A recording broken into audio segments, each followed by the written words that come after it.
दाम बढ़ रही है क्रूड का, उसके कारण पेट्रोल और डीजल का, एटीएफ का। माननीय प्रधानमंत्री जी ने ये चाहा कि कंज्यूमर का प्राइस बढ़ना नहीं है। उसके कारण हम निर्णय लिए हैं कि ऑयल मार्केटिंग कंपनीज को सपोर्ट दें और जिससे वो ज़्यादा दाम में खरीदने वाली चीज़ों को सरकार उनको मदद करेगी, मगर जनता के ऊपर रेट बढ़ाना नहीं होना चाहिए। The excise duty for petrol per litre has been reduced by 10 rupees and now stands at 3 rupees per litre, while for diesel the excise duty has been entirely waived off by the government. The duty cut is also a big relief for retail consumers. This as the government is bearing the cost of the crisis and oil firms will now be expected to keep the retail prices stable for consumers. The government also decisively quashed the rumors of a lockdown, saying there is no shortage of oil. हमारे देश में gas और oil कितने कम production होते हैं और हम बाहर से निर्भर रखते हैं। आम जिंदगी में सबको गैस चाहिए, सबको पेट्रोल डीजल चाहिए, तो इसको किसी तरह से दाम ना बढ़े, नियंत्रण में रखे, इसके लिए इतना बड़ा फैसला लेना, वो भी पेट्रोल का 3 रुपया एक्साइज ड्यूटी रख दिया, इतना कम आप कल्पना भी नहीं कर सकते हैं, और डीजल में 0 कर दिया। Amid the ongoing war, another LPG tanker, Pine Gas, crossing the Strait of Hormuz, is set to dock in India. This as India secures itself against the energy crisis. And now viewers, on to the northern part of the country. A massive ruckus broke out in Jammu and Kashmir Assembly as NC leaders disrupted the proceedings of the House in a show of protest, and this against the US and Israeli strikes on Iran. Now this was followed up by the protest staged by the BJP leaders who criticized the ruling dispensation for raising the price of petrol and diesel and allegedly for obstructing the establishment of a national law university. Take a look at this report.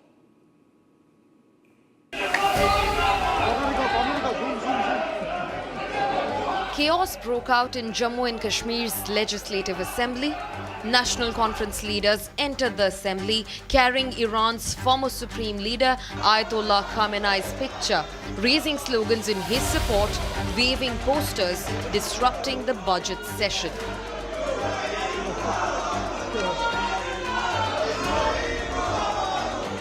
मैंने call attention भी दिया है, मैंने adjournment motion भी दिया है। हम समझते हैं कि जिस तरीके से आयतुल्लाह सैयद अली खामेनेई साहब का कत्ल हुआ, जिस तरह उनको शहीद किया गया, किसी भी मुल्क का कोई भी हक नहीं बनता है किसी मुल्क के ऊपर हमला करना, और एक मजहबी लीडर को बे तरीके से जिस तरह मारा गया, वो हम उसकी निंदा करते हैं। The protest over Iran war soon turned political. NC leaders raised slogans against Prime Minister Modi, prompting a response from the BJP leaders. The result, a full-blown scuffle broke out between Congress MLA Irfan Hafiz Lone and BJP MLA Yudhvir Sethi.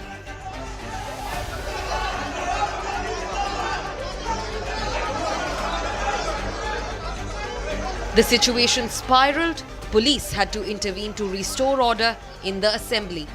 In view of the continuous disruption, the assembly was eventually adjourned. This was followed up by BJP legislators gheroing the assembly in protest.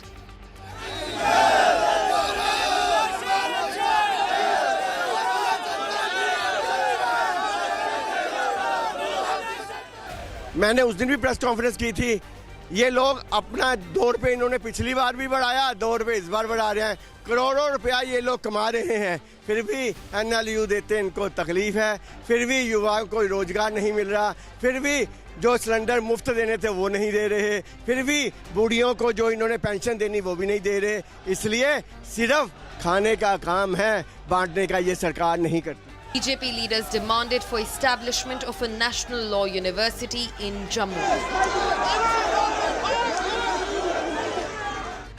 BJP leaders also protested against the hike in petrol and diesel prices by the state's government. This comes as Indian government slashed the excise duty on petrol and diesel for oil marketing companies. A big relief that will cushion the pressure on the end consumers.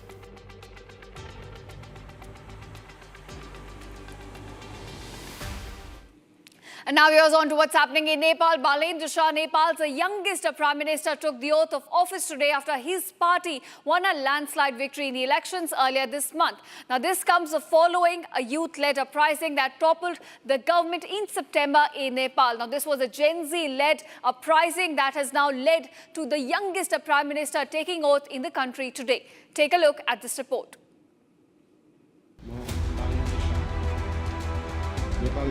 Rapper turned politician and Nepal's youngest Prime Minister, Balendra Shah, today took oath in a grand oath-taking ceremony in the Nepalese capital, Kathmandu. The Gen Z Prime Minister was administered his oath by the Nepali President Ramachandra, a much-awaited ceremony that came after the nationwide Gen Z protests. Just hours before being sworn in as Nepal's Prime Minister, former rapper turned politician Balendra Shah released a rap song calling on Nepalese to unify for the development of the nation and to make their dreams come true.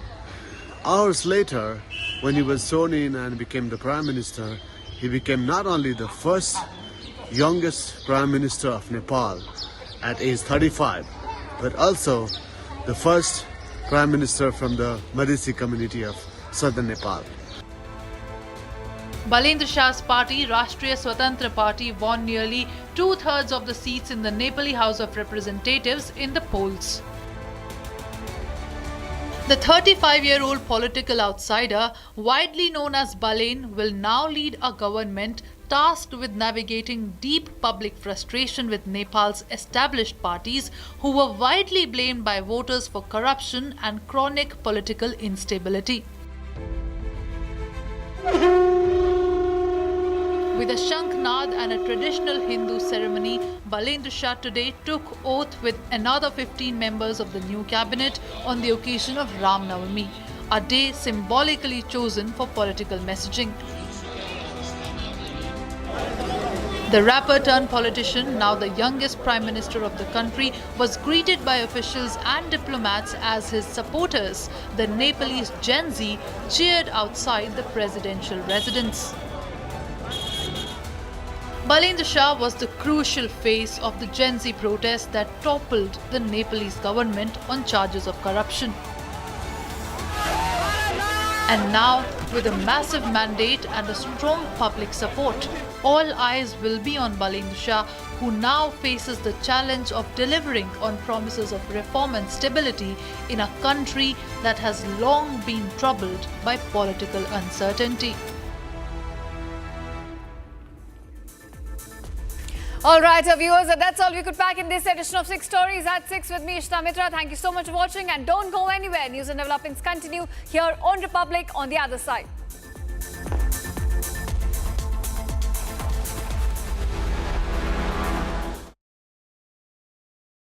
थोड़े में ज्यादा स्वाद यही तो है इसकी खास बात। वाओ मामा, क्या स्वाद है? अरे मेरे राजा।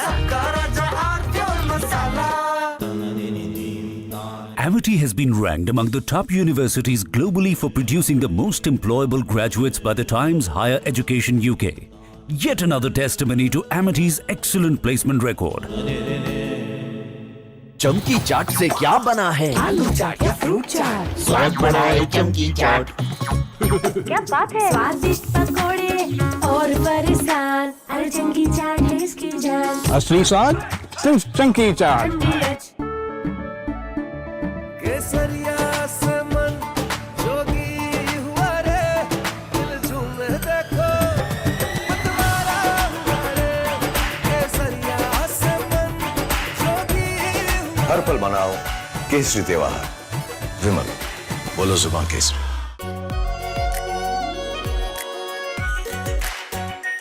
Are pure shahi paneer masala, delicious, healthy every day.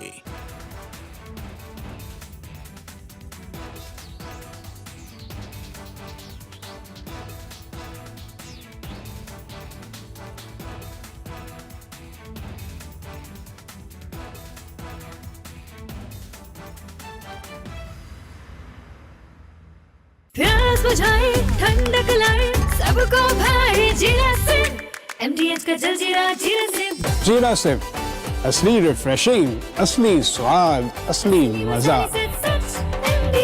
MDH हमें धीरज के साथ, संयम के साथ, शांत मन से हर चुनौती का मुकाबला करना है। इसलिए मैं देशवासियों से भी कहूंगा कि हमें हर चुनौती के लिए तैयार रहना ही होगा। जैसा कि हम देख रहे हैं कि इस युद्ध को लेकर पल पल में हालात बदल रहे हैं। आदरणीय सभापति जी,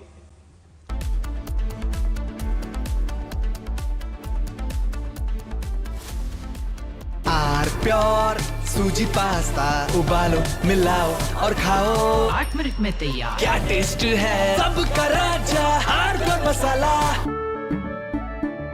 केसरिया से मन जोगी हुआ रे दिल झूमे देखो मतवारा हुआ रे केसरिया से मन जोगी हुआ। हर पल मनाओ केसरी त्योहार।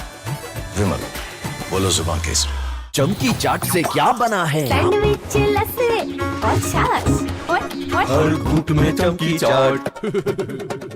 ड्राई फ्रूट और दही बड़े। चमकी चाट से स्वाद बढ़े। असली स्वाद सिर्फ चंकी चाट।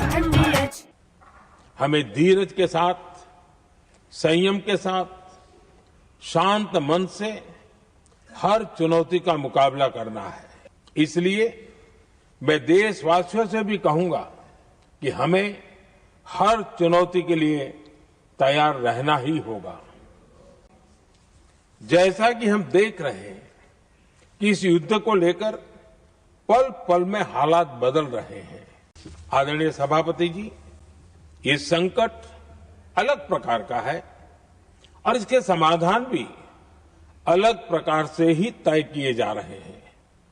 हमें धीरज के साथ, संयम के साथ, शांत मन से हर चुनौती का मुकाबला करना है। आदरणीय सभापति जी, जैसा कि हम देख रहे हैं कि इस युद्ध को लेकर पल पल में हालात बदल रहे हैं। इसलिए मैं देशवासियों से भी कहूंगा कि हमें हर चुनौती के लिए तैयार रहना ही होगा। इस युद्ध के दुष्प्रभाव लंबे समय तक रहने की प्रबल आशंका है, लेकिन मैं देशवासियों को भरोसा देता हूं, सरकार सतर्क है, तत्पर है और पूरी गंभीरता से रणनीति बना रही है, हर निर्णय ले रही है। देश की जनता का हित हमारे लिए सर्वोपरि है।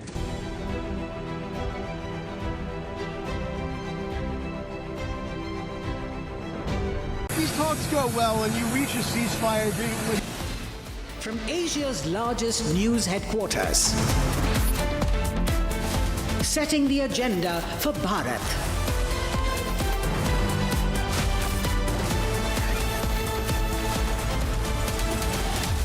You're watching Republic.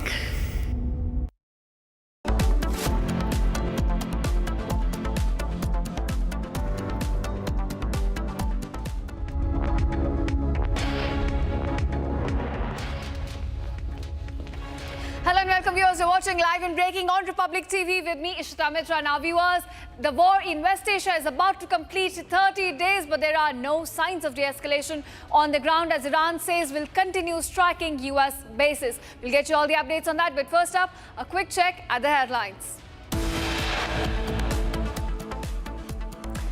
US report claims major face-off between J.D. Vance and Netanyahu. Reports say Vance questioned Israeli assessment on toppling Iranian regime. Big relief to oil firms. Centre reduces excise duty on both diesel and petrol. Retailer prices remain unchanged.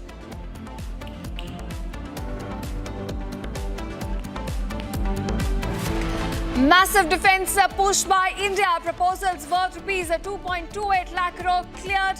Dhanush gun system, runaway aerial surveillance system part of the deal. Big boost for armed forces. India signs rupees 858 crore deal for Tunguska missile system and P-8I jet maintenance. Prime Minister to interact with the Chief Ministers virtually on West Asia war preparedness shortly.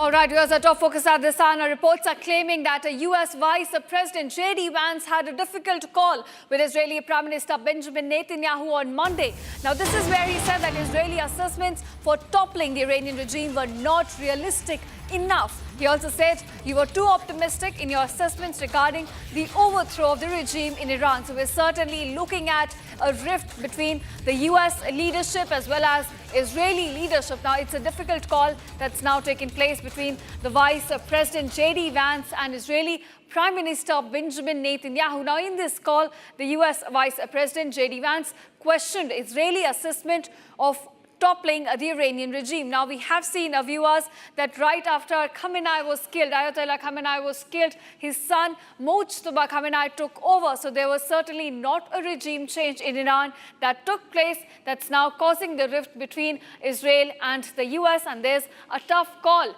that's now taking place between the Vice President J.D. Vance, who has questioned that how come Israeli assessment was completely in contradiction to what is now taking place in Iran.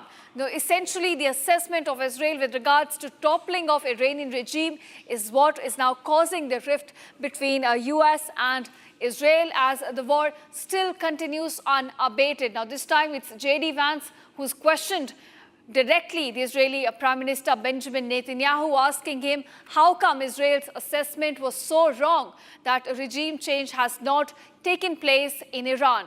Now, it's a tough call that's taken place between the two leaders on Monday, and there's still more details awaited about this call, but the rift seems to be now widening between the US and Israel. All right, my colleague Abhishek Kapurna joins me with more details on this. Abhishek, it seems that there's a rift that's growing between Israel and the US, and the recent call between the Vice President J.D. Vance and Israeli Prime Minister also highlights the same. Now, questions are being raised about Israeli assessment in a toppling Iranian regime. Well, this is a significant development. Remember, Ishita, these are American media reports, and which means that obviously the Americans want this to come out. And the fact that J.D. Vance, who's the Vice President of the United States, has spoken to the Prime Minister of Israel and asked whether the Israelis were right in their assessment that there would be regime change. There is clearly a suggestion that the Americans are now, howsoever subtly so, distancing themselves from this war and trying to put the onus on the Israelis. There is clearly a suggestion here in these reports that the Americans were perhaps waylaid, if not exactly misled, on the exact intelligence assessment about the ground situation in Tehran, which also suggests that the Americans just went into the war at the behest of the Israelis or on the suggestion of the Israelis or as per the plan of the Israelis. So I think this is the first time in the last 1 month since the beginning of the war that we are hearing that there is an element of disagreement, and not only just a small disagreement, a big disagreement on the assessment of the ground situation based on which this war was picked up and has gone on for 28 days, causing disruption not just in West Asia but the entire world. So I think with the kind of pressure that's been building up on the Americans, the kind of standoffish approach that the Europeans have taken, for example, the kind of talking back that we have seen from many other countries to the United States, with a tiny Sri Lanka not allowing Americans to use their territory for landings and takeoffs. It's clear that the Americans also, for whatever braggadocio we see generally being projected, are sort of feeling hemmed in, and they need a ramp off, so to say, ceasefire is one of them, where President Trump has sort of suggested over the last 48 hours with his statements that most of their military objectives have been achieved except for freeing the Hormuz, which are ideally those who benefit from Hormuz, including the Europeans, should have come and assisted. But since they have not, America is taking that burden on its shoulders, and it's going to send in reinforcements, including Marines, including the airborne special forces of the 82nd Division, and then free Hormuz, and then they would be done with the war. If that's the suggestion, then clearly this is yet another attempt by the Americans to really somehow come out of this situation that they find themselves in. And earlier we saw, for example, President Trump suggesting that this war happened because Pete Hegseth said, yes, let's do it. And, trying to, howsoever subtly so, shift the onus on the Secretary of War of the United States. And now with this leak coming in, that Vance has spoken to Netanyahu and asked whether the assessment of the Israelis on the ground situation in Tehran, because remember what has happened, Ayatollah Khamenei is gone, his son has come, an 86-year-old Ayatollah Khamenei has been replaced by a 56-year-old Ayatollah Khamenei. The IRGC's grip over Iran has become stronger, if anything. Those people who were rational, those people who could be spoken to, they are gone. And now the Americans or the Israelis or the world interlocutors do not know whom to speak to. So this is a very difficult quagmire in which the United States finds itself in, and the world, of course, pays the price. And so obviously this is clearly an attempt, a strong one at that, of distancing themselves for the first time perhaps since the war began from taking responsibility and onus of what's really happening on the ground. Right, Abhishek, certainly it looks like the US here is taking the heat as there are no signs of de-escalation or no pause in the conflict that seems coming in from the Iranian side. Thank you, Abhishek, for joining us and giving us these crucial inputs on this story.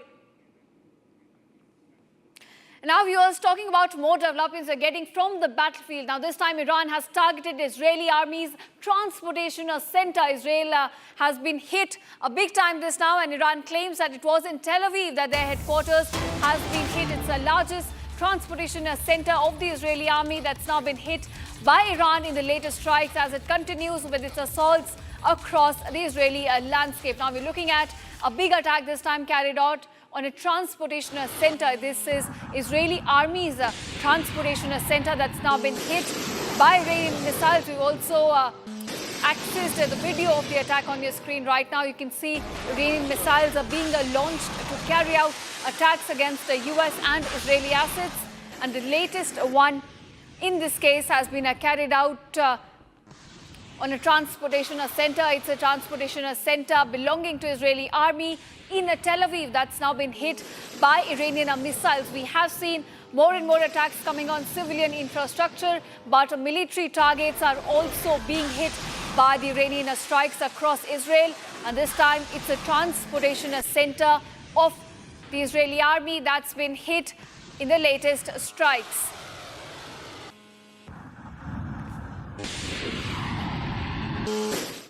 Now, viewers, as the war in West Asia continues to intensify, conflicting statements are now emerging from both the sides. Now, Donald Trump says that there is a pause in the conflict right now. Negotiations are underway. He's talking to some leadership in Iran to seal a deal. But at the same time, Iran comes out with a completely different statement saying that we did not request a pause in this conflict and we will continue with our strikes for as long as it's required. So in this atmosphere of uncertain warfare, we're looking at sharp contrast in the messaging coming in from both the sides. Take a look at this report.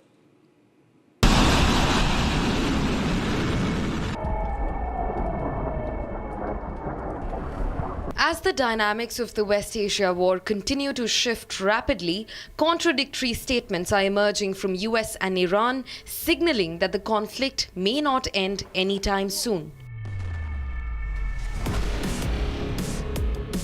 US President Donald Trump, in his latest remarks, claimed that Iran was eager to negotiate and that the war could end soon. The problem with the Straits is this. Let's say we do a great job. We say we got 99%. 1% is unacceptable because 1% is a missile going into the hull of a ship that cost $1 billion, right? So 1% is we can't. If we do a 99% decimation, that's no good. So it's really, you know, a little bit. But I have a feeling it's going to clean up pretty quickly. I could just say this: they want to make, and I probably hurt our little negotiation. It gives them a little impetus to say, well, I wish you didn't say that. But they said yesterday that we weren't negotiating with them, and now they admit that we were negotiating with them. So they want to make a deal. The reason they want to make a deal is they have been just beat to shit. But Iran's Foreign Minister Abbas Araghchi has openly denied US's statement. He said that Iran will continue to defend itself and its territory as long as needed. In the face of earlier manifestations of lawlessness and atrocity in occupied Palestine, Lebanon, and elsewhere, indifference and silence in the face of injustices would bring no security and peace. It would invite more insecurity and right violations. The United Nations and the core values it embodies, as well as the overall human rights framework, are at serious stake. Araghchi also asserted that Iran has the right to defend itself against what he called acts of aggression, and that US cannot so easily absolve itself of killing school children in Minab. Among the most harrowing manifestations of this aggression was the calculated, phased assault on Shajarat Tayyebe Elementary School in the city of Minab, south of Iran, where more than 175 students and teachers were slaughtered in cold blood. This barbaric attack is but the visible tip of a far bigger iceberg. Not only this, Araghchi issued a direct threat of strikes as he asked people to evacuate areas near US-Israeli bases, saying that they might be struck. Even as questions grow over negotiations that were reportedly underway before hostilities began, the West Asia war is now nearing its 4th week. Iran has repeatedly argued that under the UN Charter, it retains the right to defend itself against what it calls external aggression. With US claiming Iran wants a deal and Tehran insisting the war will continue as long as needed, the future of the conflict remains uncertain, leaving the geopolitical situation in West Asia increasingly unpredictable.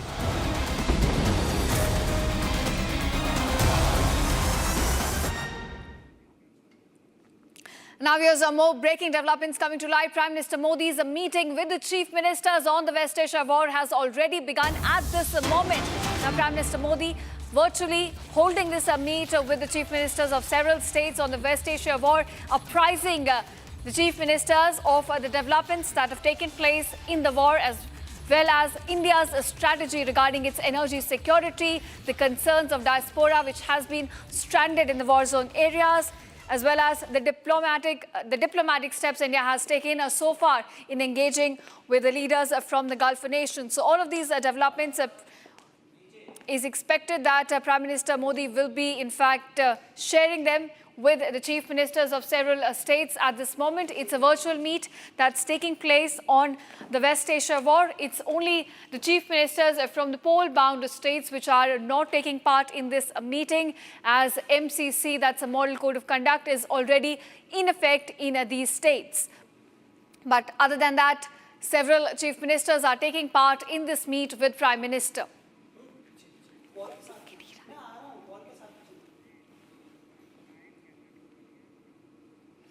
All right, now viewers, the central government on a Thursday cut excise duty on petrol and diesel for oil marketing companies, and the centre here slashed excise duty on petrol to about 3 rupees per litre, down from earlier 13, and the diesel duty has now been cut to 0, and this is down from 10 rupees per litre. Now the move here aims to help oil marketing companies reduce their recoveries amid the ongoing conflict in West Asia and absorb the larger shock from the global economic crisis that we are witnessing from the near closure of the Strait of Hormuz. Take a look at this report. A day after Nayara Energy, India's largest private fuel retailer, hiked petrol prices by Rs 5.30 per litre and diesel by Rs 3 per litre, government has now stepped in to absorb the energy shock. The central government has announced duty cut on petrol and diesel, a move seen as a huge relief to oil firms struggling with the global energy crisis. The centre has stepped in to cushion the impact of the rising crude oil prices globally by cutting the excise duty on petrol and diesel. The excise duty on petrol, which was earlier levelled at 13 rupees per litre, is now brought down to 3 rupees per litre, and the diesel, which was earlier levelled at 10 rupees per litre, is now brought down at 0 rupees per litre. Now, this step has not yet yielded any results for the consumers yet, which means that this change in price will not be directly impacting the consumers yet. The prices remain the same, but this is in simpler terms a step from the government to cushion and to absorb the shock which was caused to these oil marketing companies, be it Indian Oil, BPCL, HPCL, which were losing huge funds when the global prices of the crude oil was brought over $100 a barrel. क्योंकि विदेश में market में दाम बढ़ रही है crude का, उसके कारण पेट्रोल और डीजल का, एटीएफ का, माननीय प्रधानमंत्री जी ने ये चाहा कि कंज्यूमर का प्राइस बढ़ना नहीं है। उसके कारण हम निर्णय लिए हैं कि ऑयल मार्केटिंग कंपनीज को सपोर्ट दें और जिससे वो ज़्यादा दाम में खरीदने वाली चीज़ों को सरकार उनको मदद करेगी, मगर जनता के ऊपर रेट बढ़ाना नहीं होना चाहिए। The excise duty for petrol per litre has been reduced by 10 rupees and now stands at 3 rupees per litre, while for diesel the excise duty has been entirely waived off by the government. The duty cut is also a big relief for retail consumers. This as the government is bearing the cost of the crisis and oil firms will now be expected to keep the retail prices stable for consumers. The government also decisively quashed the rumours of a lockdown, saying there is no shortage of oil. हमारे देश में gas और oil कितने कम production होते हैं और हम बाहर से निर्भर रखते हैं। आम जिंदगी में सबको गैस चाहिए, सबको पेट्रोल डीजल चाहिए, तो इसको किसी तरह से दाम ना बढ़े, नियंत्रण में रखे, इसके लिए इतना बड़ा फैसला लेना, वो भी पेट्रोल तब 3 रुपया एक्साइज ड्यूटी रख दिया, इतना कम आप कल्पना भी नहीं कर सकते हैं, और डीजल में 0 कर दिया। Amid the ongoing war, another LPG tanker, Pine Gas, crossing the Strait of Hormuz, is set to dock in India. This as India secures itself against the energy crisis.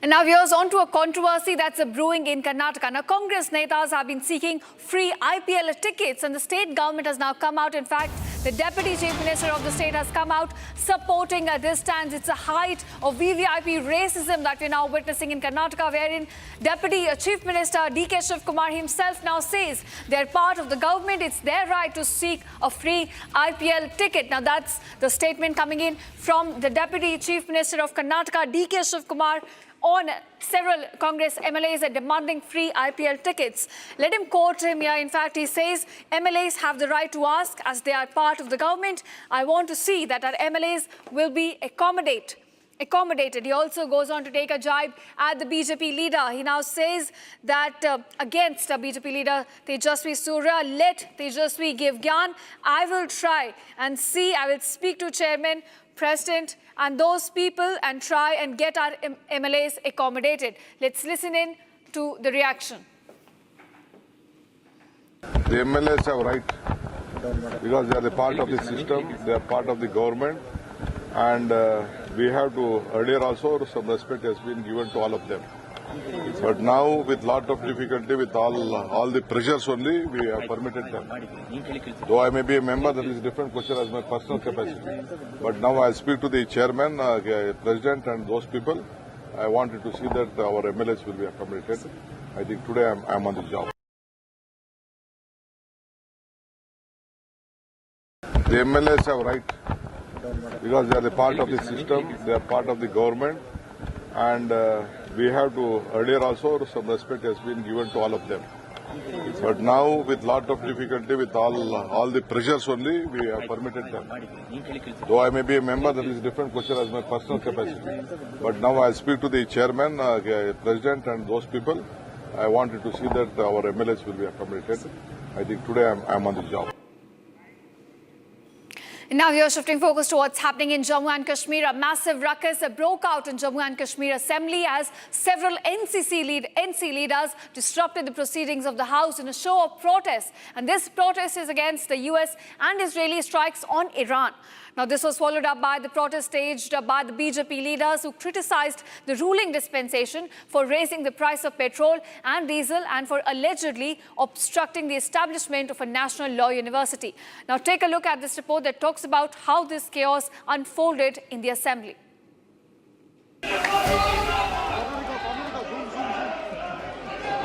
Chaos broke out in Jammu and Kashmir's Legislative Assembly. National Conference leaders entered the assembly carrying Iran's former supreme leader Ayatollah Khamenei's picture, raising slogans in his support, waving posters, disrupting the budget session.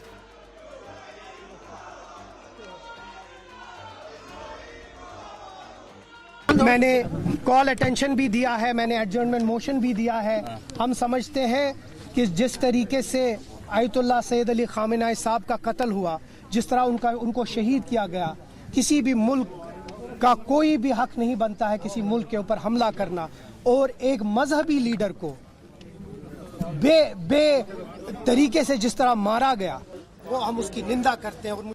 The protest over Iran war soon turned political. NC leaders raised slogans against Prime Minister Modi, prompting a response from the BJP leaders. The result, a full-blown scuffle broke out between Congress MLA Irfan Hafiz Lone and BJP MLA Yudhvir Sethi.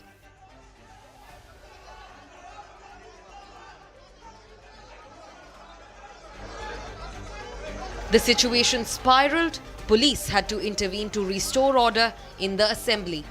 In view of the continuous disruption, the assembly was eventually adjourned. This was followed up by BJP legislators gheroing the assembly in protest.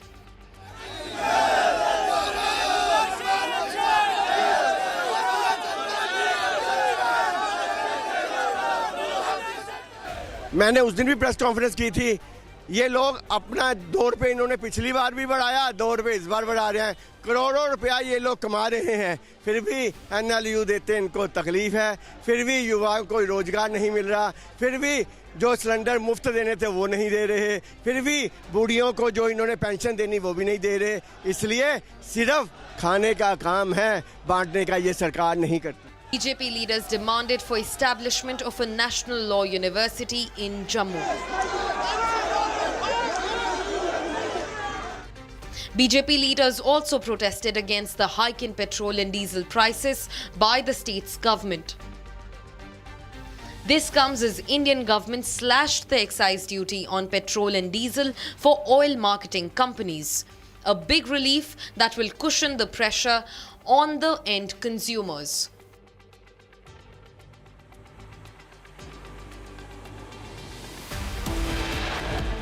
Now here's coming up on the other side, Congress.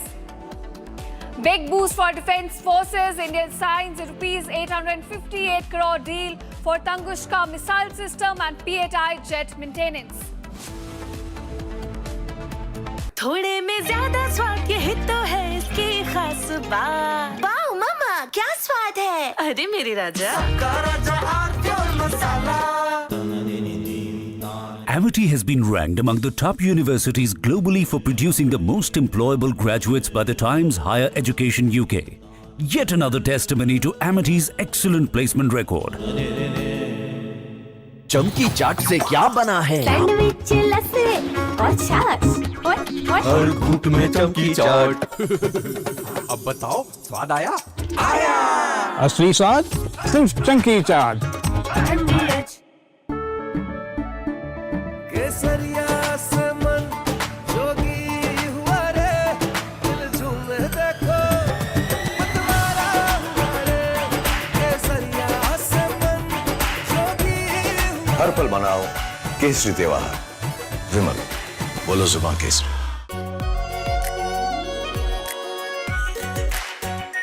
Are pure shahi paneer masala, delicious, healthy everyday.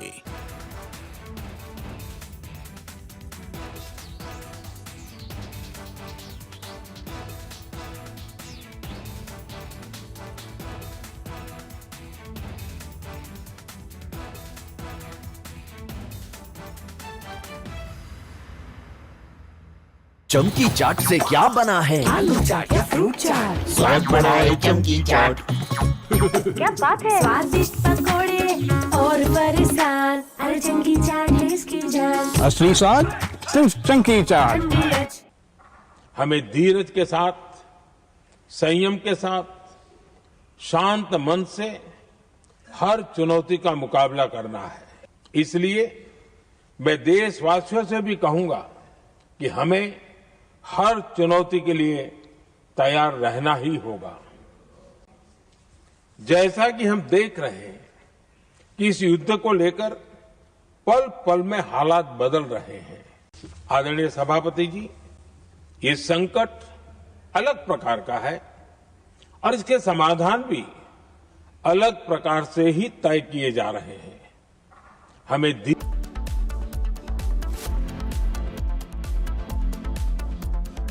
Are pure सूजी pasta, उबालो, मिलाओ और खाओ। 8 minute में तैयार। क्या test है, सबका राजा आर प्योर मसाला।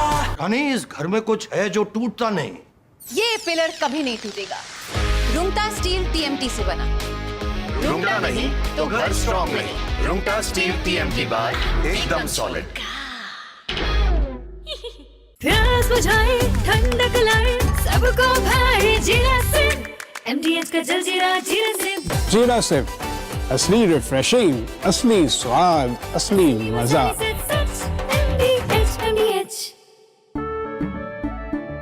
केसरिया से मन जोगी हुआ रे, दिल झूमे देखो मतवारा हुआ रे।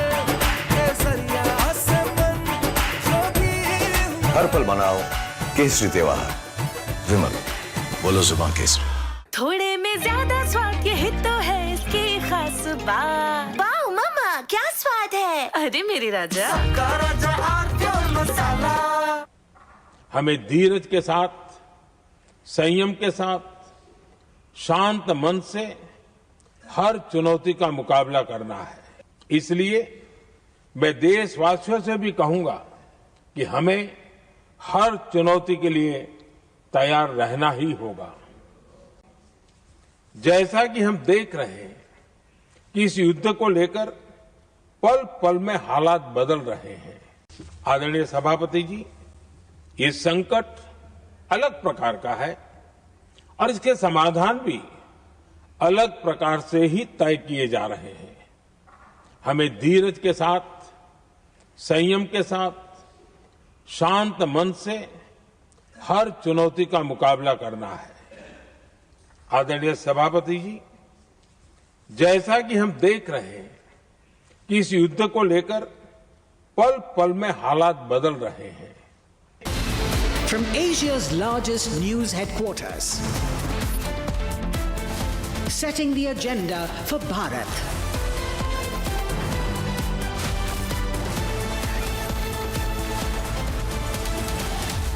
You're watching Republic.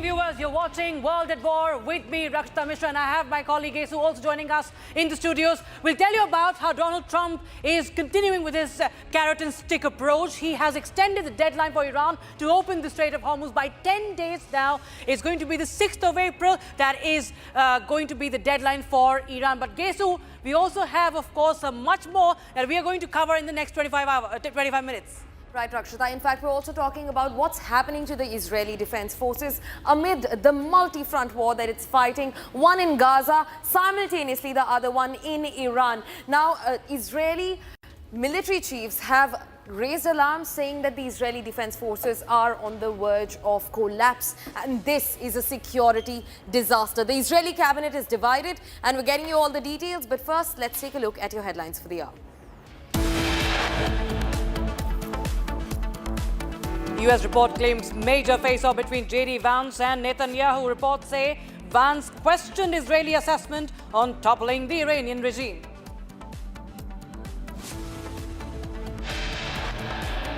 Big relief to oil firms. Centre reduces excise duty on both diesel and petrol. Retail prices remain unchanged.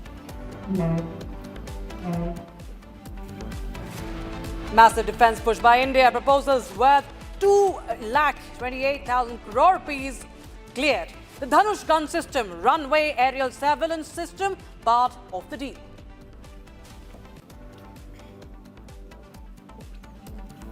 Big boost for armed forces. India signs 858 crore rupee deal for Tunguska missile system P-81 jet maintenance.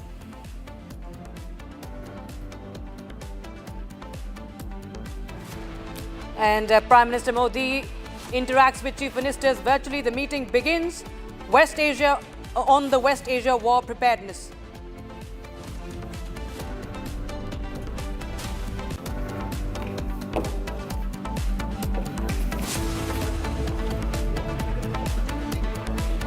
All right, viewers, let's start with the top story at 7 p.m. this evening. The U.S. president has put on hold the bombing of Iran's energy power plants, saying that Iran had requested this pause. While we see the firing continues, the strikes continue. Now, the deadline this time set up by Donald Trump is the 6th of April. And this comes after he had earlier announced a 5-day pause for the energy strikes on Iran. Now, at the same time, Trump claims that negotiations are also underway. Talks are being held with the Iranian leadership to seal a deal. While Trump claims there is also, we can see the mobilization of the troops happening on ground. 7,000 of U.S. troops continue to build up the presence in West Asia. The big question now remains, is this a genuine pause or just a tactical breather for the United States to inflict what is being touted as the final blow?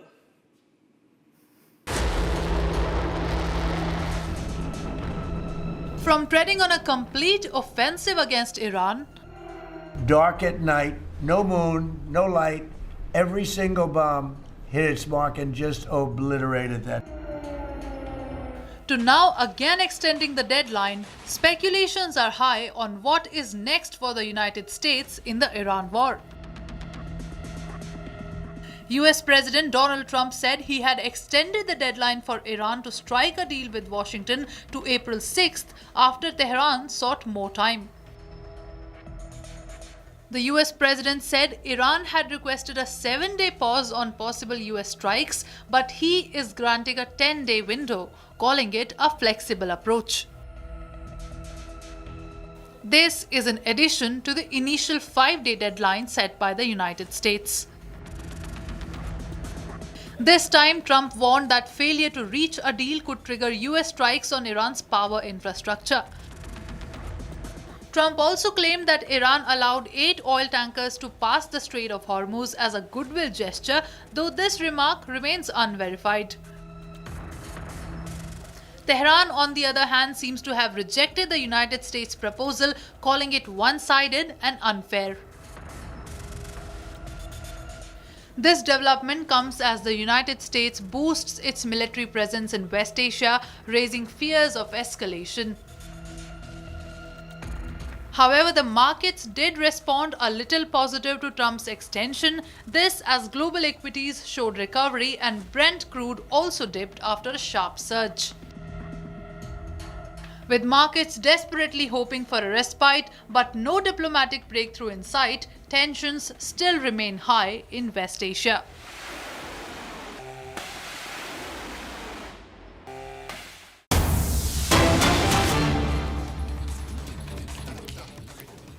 Viewers, that is the Prime Minister speaking to the Chief Ministers of different states over the ongoing tensions in West Asia war and the energy repercussions that India has been dealing with since the beginning of the war that has now spread into a wider region. Now remember, just today, before this, the Petroleum Ministry also flagged that India has secured about 2 months of LPG reserves and that there is no shortage at all. Not just that in fact, excise duty was also slashed on petrol and diesel from an earlier 13 rupees. Now on petrol it comes down to 3 rupees, and for diesel from an earlier 10 rupees it has now come down to 0. Now the Prime Minister is all set to address and is in fact continuing the address with the Chief Ministers of different states. In fact, Rakshita, what we know about the meeting so far is the fact that not just the West Asia crisis, but also government's constant diversification of supply routes will also be discussed.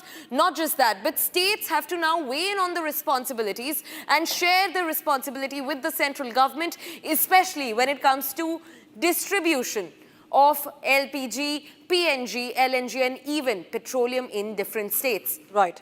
Just, in fact, we have Senior Executive Editor Abhishek Kapoor also joining us. Abhishek, while the Prime Minister is holding this meeting with the Chief Ministers, and this is with focus on the Team India model that he's been talking about, and it brings back the measures taken for a crisis, something like as big as COVID crisis. Of course, it brings a lot of haunting images when he mentions the COVID crisis. But yes, there will be measures that will be taken. What are we expecting in this briefing, in the measures that will be suggested? Well, in fact, there have been multiple assurances, Rakshita, that we are nowhere near COVID-like situation, that there are not going to be any lockdowns, that the government is in control of the situation, except for, of course, some stress building up insofar as gas supplies are concerned. On oil, which is like petrol and diesel, we are good, and we would be able to tide over the crisis, even if the war prolongs, and the signs are that the war might not prolong. There might be a bump where we might see an escalation in action from the American and Israeli side, of particularly the Americans, and then a pullback. But still, there has been a disruption, and it has been a massive disruption. And the fact that we could survive it with just a bit of hustle here and there is because the government was prepared, there were proactive measures put in place, and over a period of time, capacity has been built up. Having said that, on the issue of, on the front of gas, LPG specifically, and even in that ecosystem, the gas cylinders issue is something which has been an area of concern.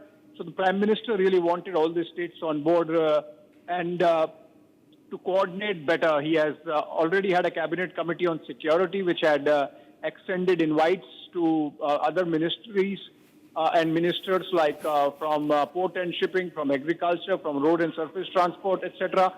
So that all ministries, departments really come together to seamlessly tackle this situation in terms of logistics, because logistics becomes the most important aspect of handling this kind of situation. So the Prime Minister wanted all the states also to be on board and to be briefed about the exact situation.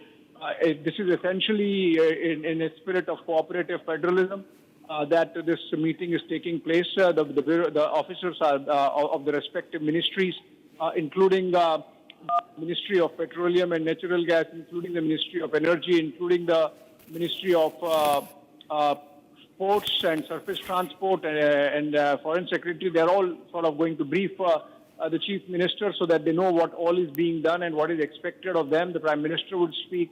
The Chief Ministers, if they have to give input, would be speaking on the agenda, of course, is to make sure that the essential commodities, which includes, it's not just limited to fuel, by the way, fuel is the most important aspect, but where the government, of course, does most of the heavy lifting. But issues like pharmaceuticals, issues like food supplies, vegetables, fruits, etc., their movement should not get disrupted for want of fuel. So all those things are being discussed in this meeting. We would know in a while if there were some collective decisions taken and what they were.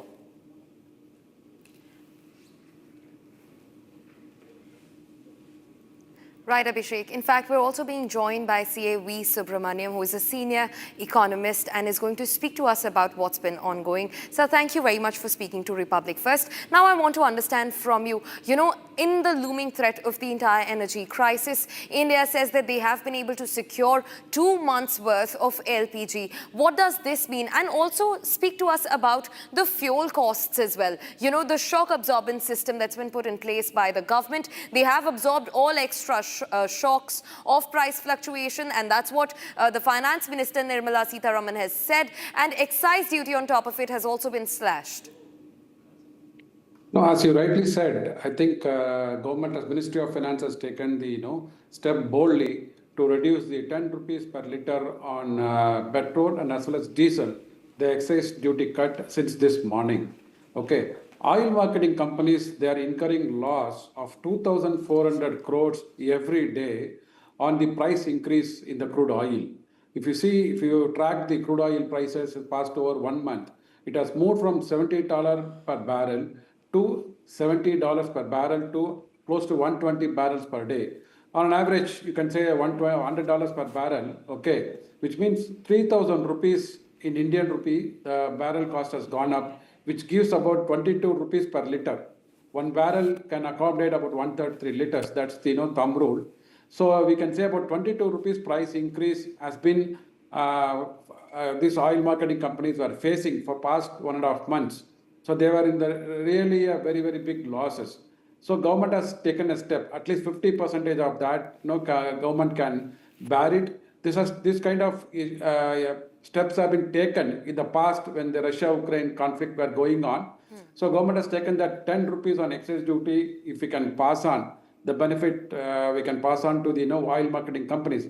End of the day, oil marketing companies' losses will be funded by government ultimately. When the central government, when they prepare the budget, oil marketing companies are going to incur a loss.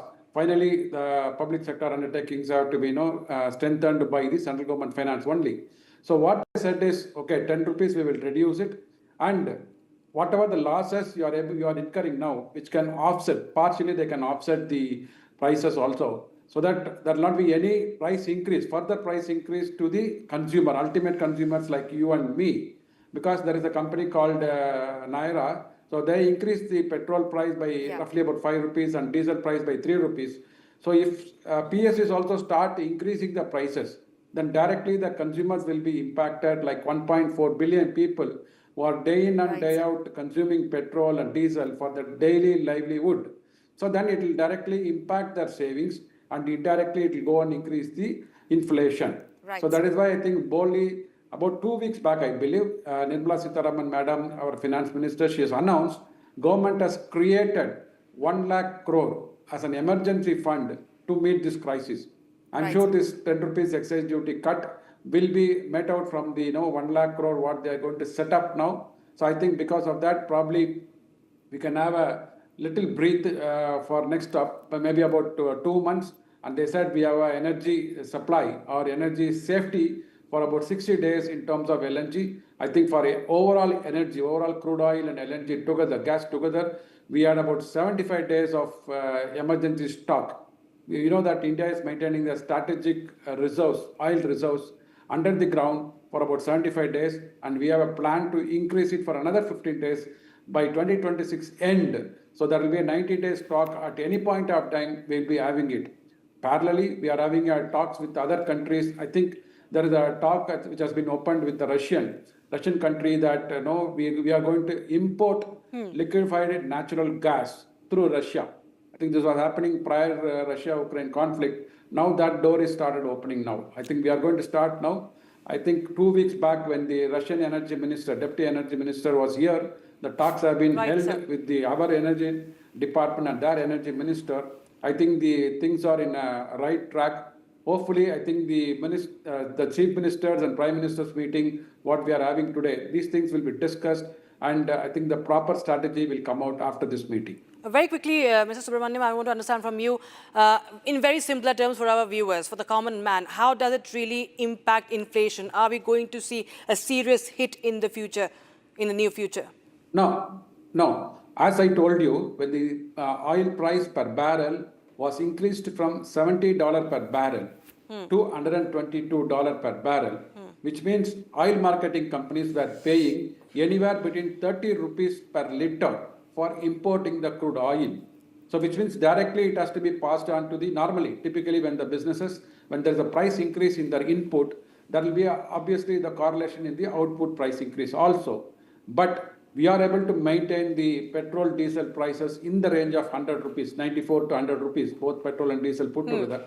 So which means government is absorbing, the oil marketing companies are absorbing the cost, and some of it is partly funded by the central government. That is why we don't see any price increase beyond 100 rupees per liter. If it starts increasing, then it will have a direct impact in the inflation. That is why government has secured 1 lakh crore funds. They are going to fund the oil marketing companies for the losses what they are undergoing now. And OMCs also will have a strategy to how recover their losses. They will have an internal strategy, right? Optimize the profit or reduce the losses.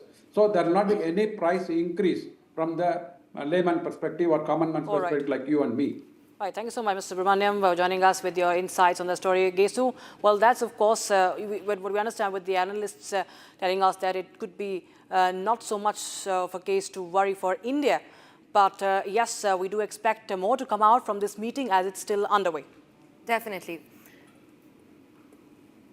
Now, viewers, for the first time, a blunt and extremely unusual warning has been floated by the Israeli Defense Forces military commander, who says that the defense forces may just be on the verge of depletion. Now, he said that this is because of a prolonged multi-front war, many wars that Israel has been fighting for yesteryears now. Now, just in the West Asia war, over 5,000 Israeli Defense Forces personnel have been injured. Not just that, with every strike that hits the Israeli soil, concerns also mounting over their armament and their inventory depleting fast. Not just that, inside the Israeli cabinet, the Israeli Prime Minister Benjamin Netanyahu stands to face a clear divide from the opposition that says that resources are being used ambiguously and there is no streamlining and there are structural stresses over the Israeli Defense Forces. Take a look at what's brewing inside Israel.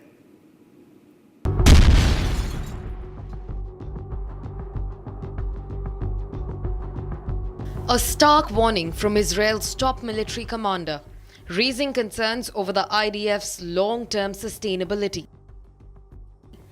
Chief of Staff Lieutenant General Eyal Zamir told leaders he is raising 10 red flags, warning the army could collapse in on itself if urgent reforms are not implemented. Zamir stressed this is not an immediate battlefield collapse, but a warning that the current system cannot sustain prolonged pressure. Zamir has called for urgent legislative fixes, including new conscription laws, reserve duty reforms, and extending mandatory service. The IDF is facing a shortfall of around 12,000 troops, including thousands in combat roles. אני רוצה לומר שאנחנו חסרים בצה"ל כ-15,000 חיילים, מתוכם בין 7,000 ל-8,000 לוחמים. אנחנו נדרשים למנעד משימות. מנעד המשימות יתרחב, שטח הפנים של המשימות יתרחב, הוא לא כמו שהוא היה בעבר. שטח הפנים ביהודה ושומרון יתרחב. החזית בלבנון, מרחב ההגנה הקדמי שאנחנו מייצרים, נדרש לעוד כוחות צה"ל, גם בעתיד, לאורך זמן. גם בעזה, לאורך הקו הצהוב, נדרשים עוד כוחות. גם בסוריה אנחנו נלחמים כמו שאמרתי, ואנחנו צריכים להיות ערוכים למשימות העתיד. לשם כך נדרשים עוד לוחמים בצה"ל. את זה אמר הרמטכ"ל. ותראו, הרמטכ"ל מחויב להביע את עמדתו ביחס לכשירות צה"ל. The strain is being driven by simultaneous operations, airstrikes linked to Iran tensions, ground fighting in southern Lebanon, and increased deployments in the West Bank. The warning also comes amid political deadlock over expanding recruitment and sharing the burden more evenly. Opposition leader Yair Lapid has hit out at the government, accusing it of entering a multi-front war without adequate planning. Despite the warning, the IDF continues active operations and retains significant military capability. But the concern remains sustainability over time. So as the war in West Asia continues, there are statements that are coming in. There's a contrast if you see what Trump is saying and what Tehran is saying. Now, on one hand, you have Donald Trump claiming that Iran is eager to strike a deal and end this war soon. He talks about how nicely they've been talking and they want an extension. Meanwhile, Foreign Minister of Iran, Abbas Araghchi, says that Tehran will continue to defend itself as long as it is necessary. So the sharp contrast in this messaging is only showing that there is uncertainty. You can't even trust who's saying what. And as we see, Trump continues to change his goalposts also. He continues to give out those deadlines as well, extending those deadlines. He keeps on saying that there are leaders from Tehran that are talking to him, wanting to talk to him. Tehran says he should name the leaders he's talking about. So there is messaging that is giving out some mixed signals. And the question remains, who is going to blink first?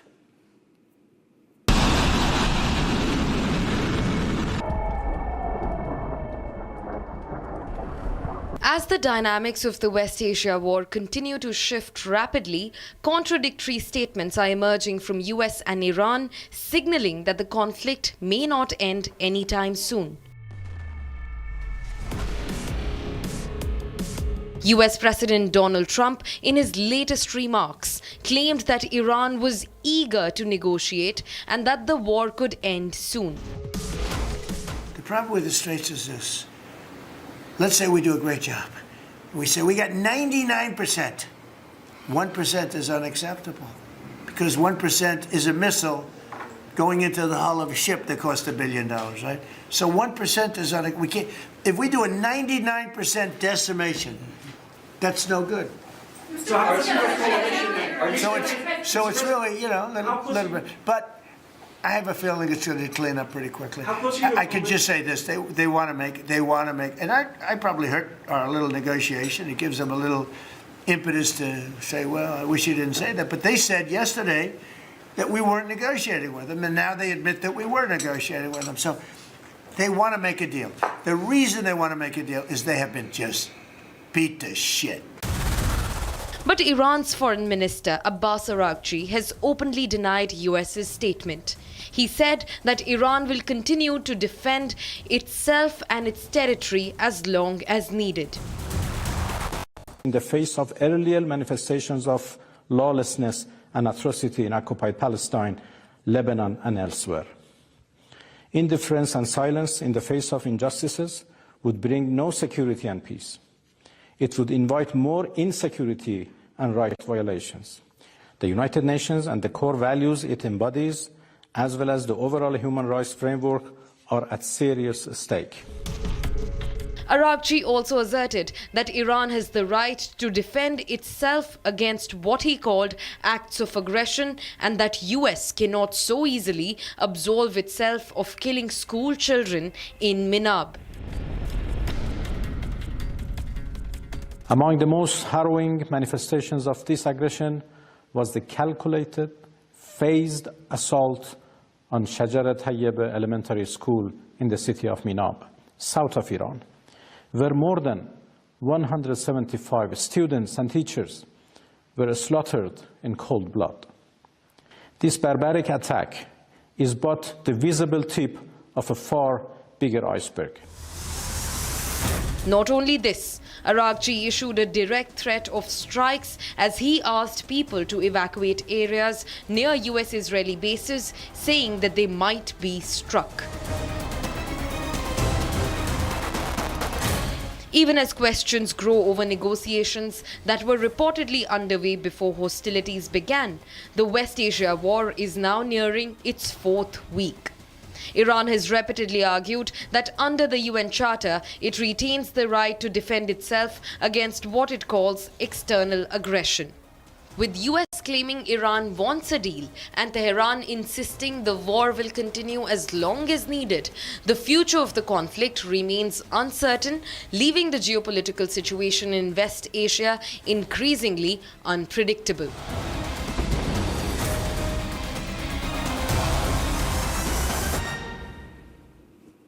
Now joining us live is Sanjeev P. Yadav, who is a geopolitical expert. Sir, thank you very much for speaking to Republic. You know, this difference of statement that US President Donald Trump on one hand saying that there are true talks, there is going to be a ceasefire, and then Foreign Minister Arakchi just hours later talks to the media and says that they are not the ones demanding for a premature ceasefire, even as Trump goes on to say that Iran is the one begging to make a deal. How do you read this? Well, I think we can know a few different things quite clearly. One, there is a struggle for leadership at the top in the IRGC, in Iran, and there's most assuredly chaos going on in terms of various factions and forces. And I think part of the narrative control that President Trump exercises with his truth socials and his commentary is that he's constantly probably even feeding into that chaos and this fear within different factions about who's talking to whom and who's engaging with whom.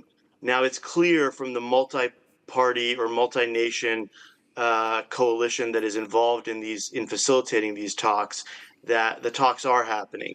But I think the talks also achieve a few different things. One, they are allowing the United States to buy time as they continue to mass forces in the region for potential operations in Iran or around Iran in the Persian Gulf with Karg Island.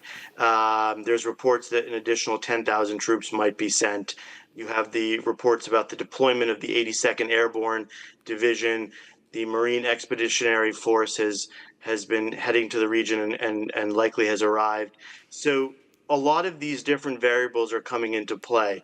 And I think it's quite clear that there are talks going on with different factions within the leadership. There are even reports out of, I think, Pakistan and some of the other countries that are involved in the talks about even specific requests have been made about not targeting certain individuals in the IRGC in ongoing strikes by the Israelis or the Americans going forward. Given that those are the counterparties that are actually engaging at this time. So it's clear talks are going on based on many different reports from different parties. And I think we are seeing that on one side, you have the American forces massing in the region with a clear signal about what might be upcoming. Yep. And you have an IRGC that is trying to figure out how they survive and live to either fight another day or live to continue to control Iran.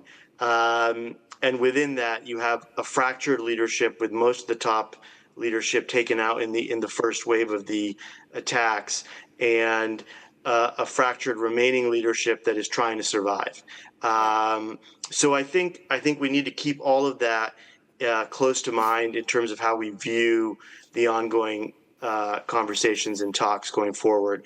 And I think we need to keep one other fact in mind, which is the president and the Americans are going to have a summit with the Chinese, I think around May 14th. Yeah. And a lot of the thinking that is going on around this conflict will be sending signals to the Chinese in advance of those talks. Yeah. So there's a lot of different messaging coming out of this. Yeah. Mr. Yadav, also the fact that there are cracks that are now coming to the surface as far as the US and Israel are concerned. And the latest what we're learning is that, J.D. Vance had a really heated conversation with Benjamin Netanyahu. The fact that he says that, not really an appropriate war has been sold to Trump. That's what, in short, we understand with the international reporting, the headline that are doing the rounds. The fact that he was too optimistic. Vance says that Netanyahu has been too optimistic about the idea of, eliminating the Iranian leadership is concerned. And there's a lot of question about who really is the leader. Does America, do they really recognize the new Ayatollah as, or rather, his son, Ayatollah Khamenei's son, as the Ayatollah, as the leader? Who are they speaking to? There's no clarity on that. On the other hand, you have J.D. Vance, who is expected to lead the talks if they happen for a deal, as Trump says.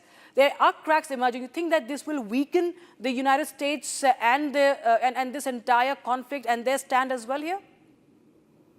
Well, I think there's two things there in your question. One, obviously, the reported call between Vice President Vance and Prime Minister Netanyahu, where I think the reports are that Vice President Vance expressed frustration that the likelihood that was sold of possible or potential regime change is not bearing out potentially. Whether that's the case or not, I do think obviously we've all known since day one that the Israeli objectives, while in a larger sense are aligned with the Americans, their specific objectives may be divergent. But I do not think that there's any significant daylight between the Americans and the Israelis going forward, nor will there be, depending on what decisions President Trump makes in terms of whether America comes to a ceasefire agreement or a deal with the Iranians, or America chooses to move on. I think the Israelis will likely work alongside the Americans going forward, because this is a quite cohesive and strong alliance. Tough conversations are always needed in conflict between coalition partners. And I think on the second part of your question, really, I think going forward, that is the question, right? The Americans are not going to name who they're talking to specifically or who they think is in charge, because it's not clear yet anyone has proven that they are in charge. We've never seen Mojtaba on camera, or I think even with significant legitimate recent audio. Yeah. So on the IRGC side, they haven't been able to prove who's in charge, who's the leadership. You're seeing whether it's the president of Iran or the foreign secretary, foreign minister, when they go on making commentary over the last 4 weeks that diverges from the actions that are actually taking place in the ground realities in terms of what various forces within the regime are doing in terms of missile and drone attacks. So I think the confusion, the chaos is prevalent in the regime and will continue to grow with time. And I think that is where the Americans are pressing the lever of pressure. And the talks are actually going to further feed into that chaos and that doubt and that worry among various factions about who's talking to who's making deals with whom, and how's that going to impact me and my survival. Right. Mr. Yadav, many thanks for joining us on Republic TV and sharing your insights into this situation. Viewers, now we shift our focus to the other aspects. Gesu, well, this is a war that's only widening. And now let's tell our viewers about the impact it's having on the crude oil prices and how India is dealing with it. Over to you. Definitely, Rakshita. Now, viewers, a big relief comes in for oil corporations and companies in India as the central government has now removed the excise duty cap on all petrol and diesel that's being sold at the Indian pumps. Now, remember, earlier selling at about 13 rupees per litre with the excise cap has now been slashed to 3 rupees for petrol, and for diesel, this cap has come down from 10 rupees earlier to now nil. 0 is the price that they've placed right now. Now, Finance Minister Nirmala Sitharaman also spoke to the media, and she gave a very important statement saying that they have used the shock absorbent system where the government has taken and the oil corporations are going to take the hit of the fluctuating global prices, but they have made sure that they put in layers and layers of softening and security in between so that this price fluctuation does not trickle down onto the consumers, onto you and I. Take a look at this. A day after Nayara Energy, India's largest private fuel retailer, hiked petrol prices by Rs 5.30 per litre and diesel by Rs 3 per litre, government has now stepped in to absorb the energy shock. The central government has announced duty cut on petrol and diesel, a move seen as a huge relief to oil firms struggling with the global energy crisis. The centre has stepped in to cushion the impact of the rising crude oil prices globally by cutting the excise duty on petrol and diesel. The excise duty on petrol, which was earlier levelled at 13 rupees per litre, is now brought down to 3 rupees per litre, and the diesel, which was earlier levelled at 10 rupees per litre, is now brought down at 0 rupees per litre. Now, this step has not yet yielded any results for the consumers yet, which means that this change in price will not be directly impacting the consumers yet. The prices remain the same, but this is in simpler terms a step from the government to cushion and to absorb the shock which was caused to these oil marketing companies, be it Indian Oil, BPCL, HPCL, which were losing huge funds when the global prices of the crude oil was brought over $100 a barrel.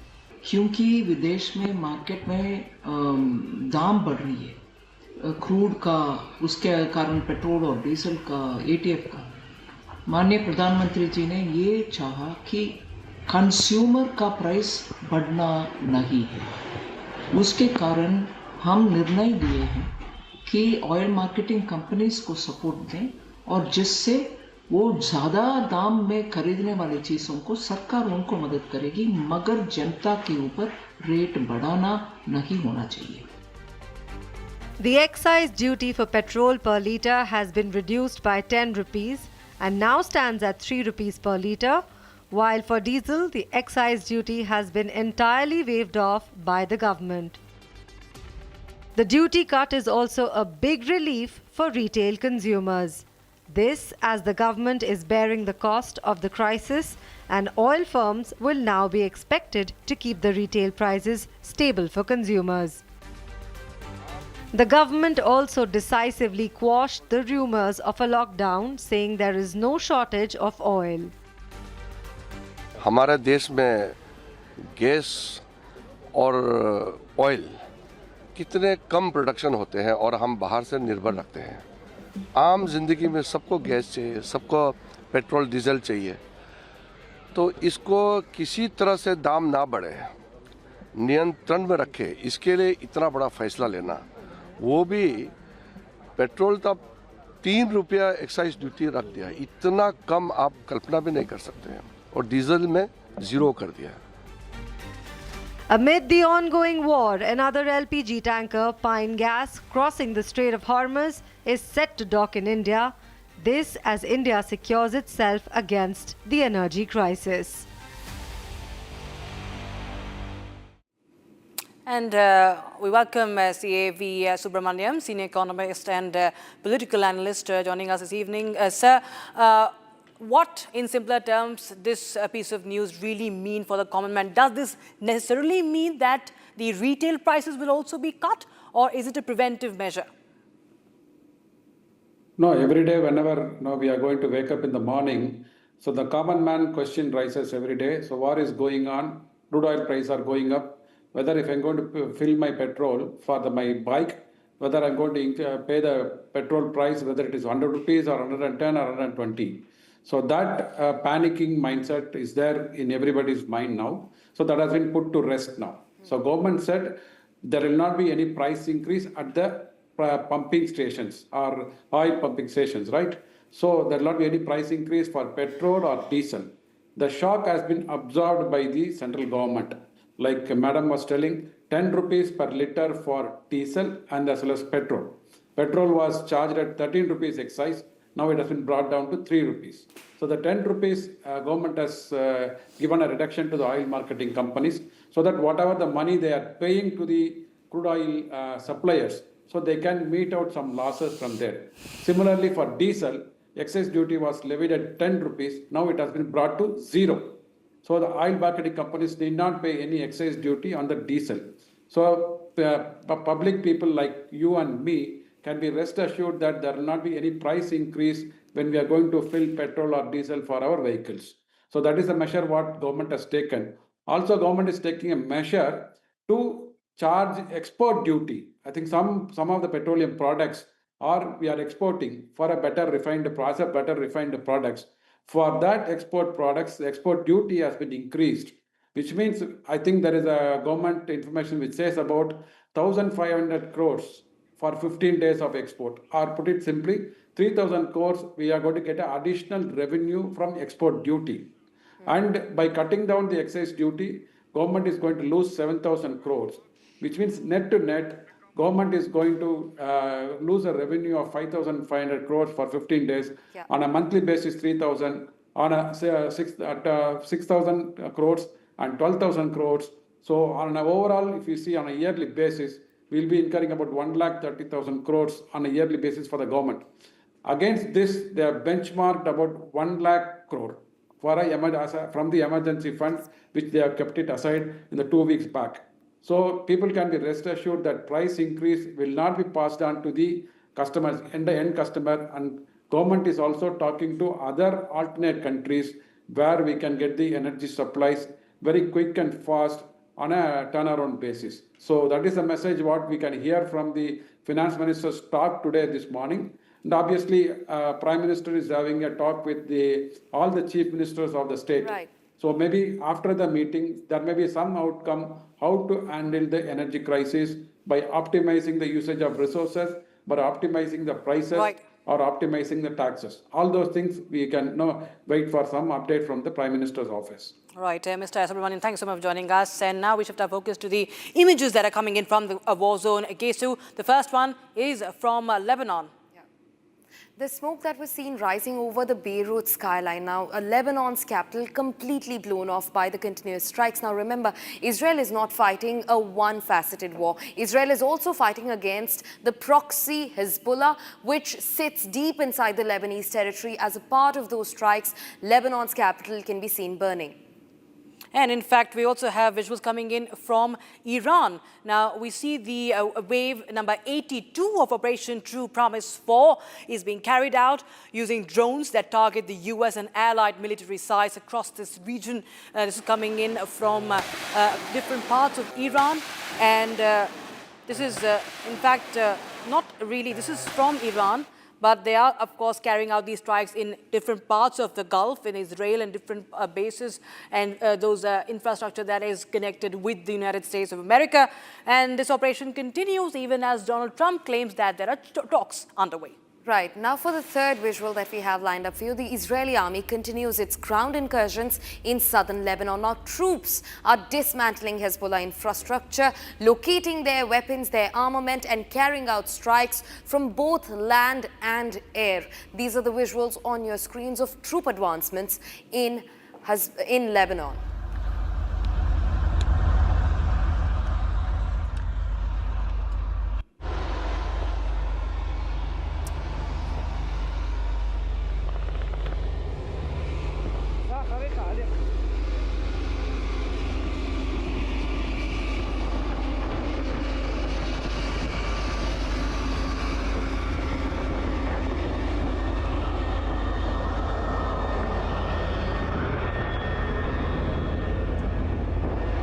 And in fact, the next video that we're showing you is how America is continuing to maintain that it completely obliterates Iran's ability to project military power. This is a video from Central Command, the CENTCOM, claiming its operations have significantly reduced Iran's ability to project its military power beyond its borders, following the continuous strikes on key targets, even as we see that missile strikes from Iran continues till date.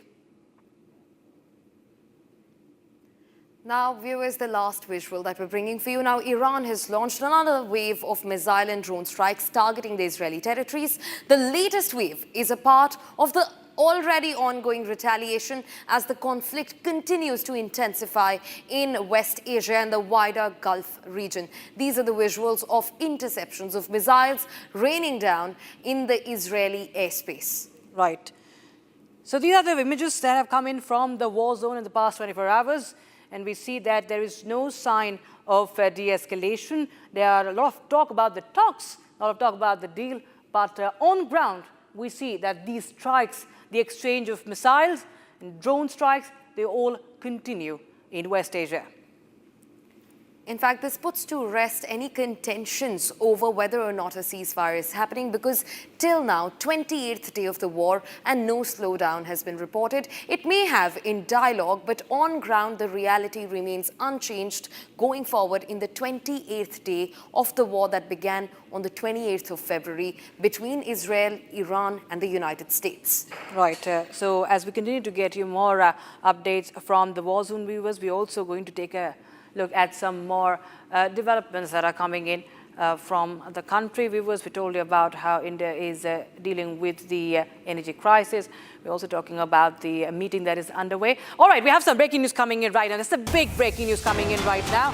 And this is on the viewership story. Now, that's a big update. First on Republic TV, landing pages have been banned from TV measurement. New pro-content policy ensuring transparency have been now put in, and forced viewership is going to be shown the door. Niranjan Narayan Swamy joins us on the phone line. Niranjan, tell us more details about this, please. Yes.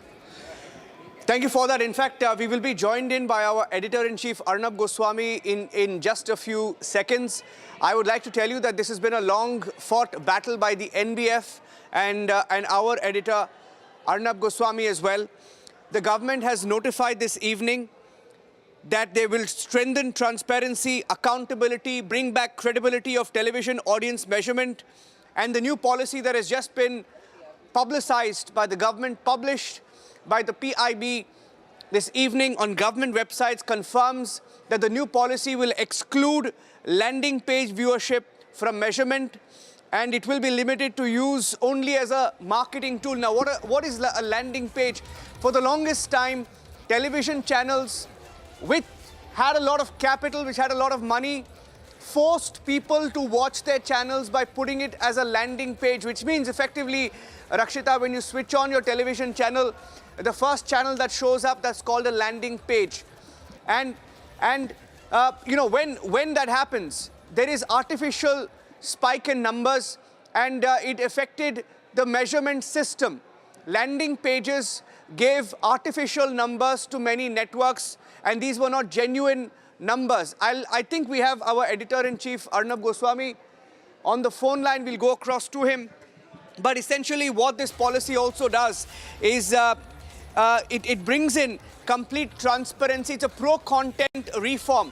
So the broadcasters who are not typically who you call corporate-backed, not money bags, were the ones that were losing out, because the channels that could have afforded, the networks that could afford, landing pages, ensured that they stayed right on top of the numbers. And I think Arnab Goswami, our editor-in-chief, is joining us on the phone line. He has been campaigning against it for the longest time. Arnab, first of all, congratulations to you on this huge reform. Well, I mean, the congratulations should be for the entire industry, which has always said that eventually we are in the news business, and all monopolistic tendencies are bad, and landing pages are essentially a way of paying money and getting viewership. I can say quite candidly that together with other members of News Broadcasters Federation, I have been very strongly lobbying against this terrible practice, landing pages. And I cannot tell you how happy we are that this terrible thing of landing pages is gone. Now, when this goes, what happens is that you can't do capital dumping. It can't be that you have a lot of money, so you put your money to buy viewership. And most importantly, the rating agency, which is BARC, will now be compelled not to measure landing pages. And I hope that after this will introduce a new wave of democracy in the news broadcasting business in our country. This will allow fresh talent to do well. This will encourage journalists to focus on content. And this will, most importantly, restore the importance of the editors. Eventually, it is the editors who must control the destiny of news organizations. And the government's decision is fantastic. More than that, I think there will be many more rating agencies which will happen. Multiplicity is good, monopoly is bad. These changes bring in multiplicity and diversity in the news broadcasting business. And we're very happy with it, Niranjan. And I think that particularly for professionals like you, editors like you, and all editors in our broadcasting business, this could be a game changer.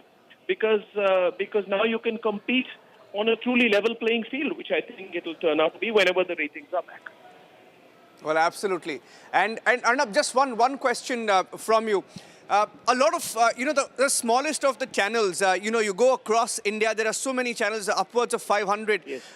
The most marginalized ones, which could not afford to buy a landing page, were the ones that were losing out, because typically the money bags got all the advertisement. It was a monopoly, like you said. So how do you see them look at this today? I'm sure you're already contacting them. Yeah, but many of them have already spoken to me, all very, very happy. And more than that, I would say they're relieved, because the news broadcasting business its survival has been in doubt. How do you survive when someone can just pay out viewership? Eventually, the advertiser would have gone by that fake viewership, coerced viewership, forced viewership. Now that goes. And now, therefore, our many partners, the channels, many of them are members of the News Broadcasting Federation, but even if they are not, now believe that they have a chance. So I think the owners and editors of these organizations can go to their professionals and say, let's do the news well, right? Don't worry, money will not determine the destiny of the news business in this country. Your coverage will, your journalism will. So I think for them and for all of us, it's a defining moment. And very happy that this has happened. I think the broadcasting industry will skyrocket from here. Once again, congratulations, Arnab. I know how you've fought for this to go. So thank you, and congratulations. Ladies and gentlemen, thank you for being with us and supporting Republic. I'm handing it back to the studio, and just wanted to share this, this fantastic bit of news that came into our newsroom. Back to you, Rakshita. Right. That, of course, is a big story, and Republic TV continues to show you those the realities and the glaring realities, in fact, what has been happening as far as the forced viewership. And, of course, the fight continues. But, yes, it's a big news, a great news coming in. Thank you so much, Niranjan, for joining us, and Arnab for joining us here. And with that, viewers, we step into a very, very short break. But on the other side, don't go anywhere. We continue to get you what's really happening in West Asia with the debate at 8 p.m. In fact, we'll also talk about whether or not what Trump has been saying about the war in Iran stands true as he continues to make ceasefire claims, Rakshita, and Iran's foreign minister has refuted all of them. Right after a short break at 8 p.m. on Republic.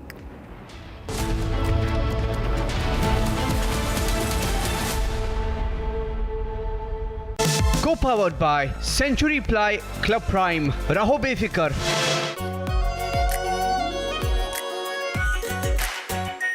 Our pure Shahi Paneer Masala. Delicious, healthy, every day. Amity has been ranked among the top universities globally for producing the most employable graduates by the Times Higher Education UK. Yet another testimony to Amity's excellent placement record. चमकी चाट से क्या बना है? Sandwich लस्सी और छाछ और हर घूंट में चमकी चाट ड्राई फ्रूट और दही बड़े चमकी चाट से स्वाद बढ़े असली स्वाद सिर्फ चमकी चाट केसरिया से मन जोगी हुआ रे दिल झूमे देखो मतवारा हुआ रे केसरिया से मन जोगी हर पल मनाओ केसरी त्योहार विमल बोलो जुबान केसरी आर प्योर सूजी पास्ता उबालो मिलाओ और खाओ 8 मिनट में तैयार क्या टेस्ट है सबका राजा हार्डकोर मसाला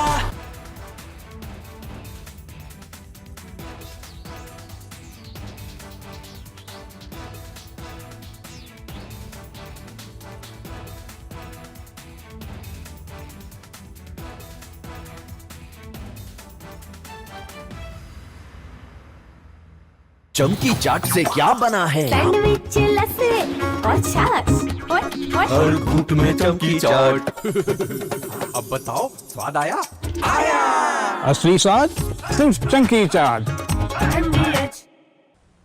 हमें धीरज के साथ, संयम के साथ, शांत मन से हर चुनौती का मुकाबला करना है।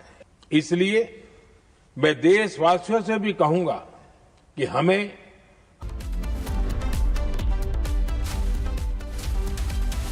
Co-powered by Century Ply Club Prime. Raho befikar. थोड़े में ज्यादा स्वाद, ये खास बात। वाओ मामा क्या स्वाद है। अरे मेरे राजा मसाला केसरिया से मन जोगी हुआ रे, दिल झूमे देखो मतवारा हुआ रे, केसरिया से मन जोगी हुआ। हर पल मनाओ केसरी त्योहार। विमल, बोलो जुबान केसरी।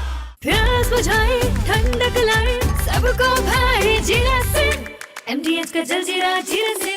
जीरा से असली रिफ्रेशिंग, असली स्वाद, असली मजा। रानी, इस घर में कुछ है जो टूटता नहीं। ये पिलर कभी नहीं टूटेगा। रुंगटा स्टील TMT से बना। रुंगटा नहीं तो घर स्ट्रॉन्ग नहीं। रुंगटा स्टील TMT बार एकदम solid.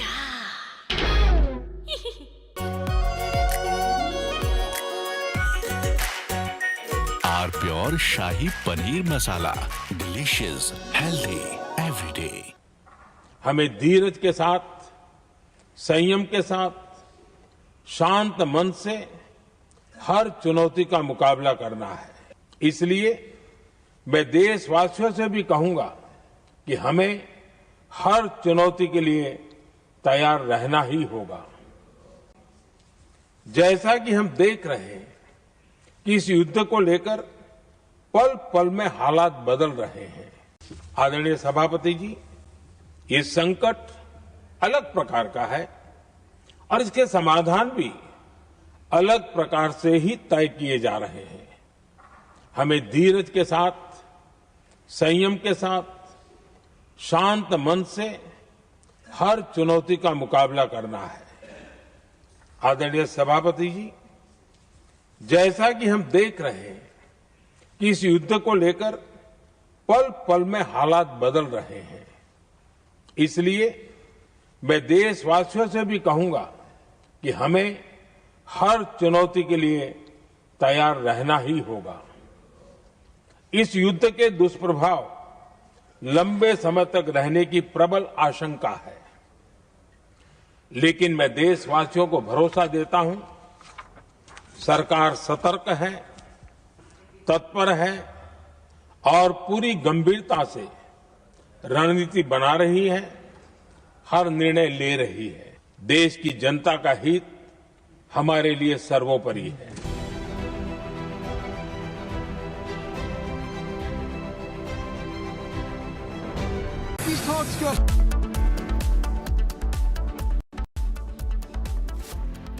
Co-powered by Century Ply Club Prime। रहो बेफिक्र। चमकी चाट से क्या बना है? आलू चाट या फ्रूट चाट, स्वाद बढ़ाए चमकी चाट। क्या बात है। स्वादिष्ट पकोड़े और परेशान, अरे चंकी चाट है इसकी जान। असली स्वाद सिर्फ चंकी चाट।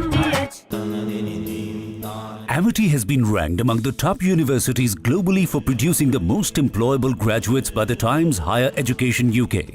Yet another testimony to Amity's excellent placement record. आर प्योर सूजी पास्ता उबालो, मिलाओ और खाओ। 8 मिनट में तैयार। क्या टेस्ट है सबका राजा, आर प्योर मसाला। केसरिया से मन जोगी हुआ रे, दिल झूमे देखो मतवारा हुआ रे, केसरिया से मन जोगी हुआ। हर पल मनाओ केसरी त्योहार। विमल, बोलो जुबान केसरी। चमकी चाट से क्या बना है? सैंडविच लस्सी और छाछ और हर घूंट में चमकी चाट।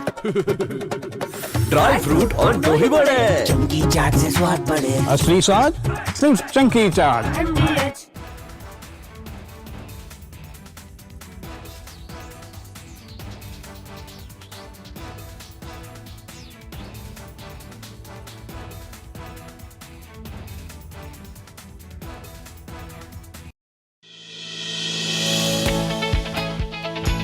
Indian real estate is going through one of its most important transitions. This is not a story of developers versus buyers. This is a story of the market finally becoming more balanced.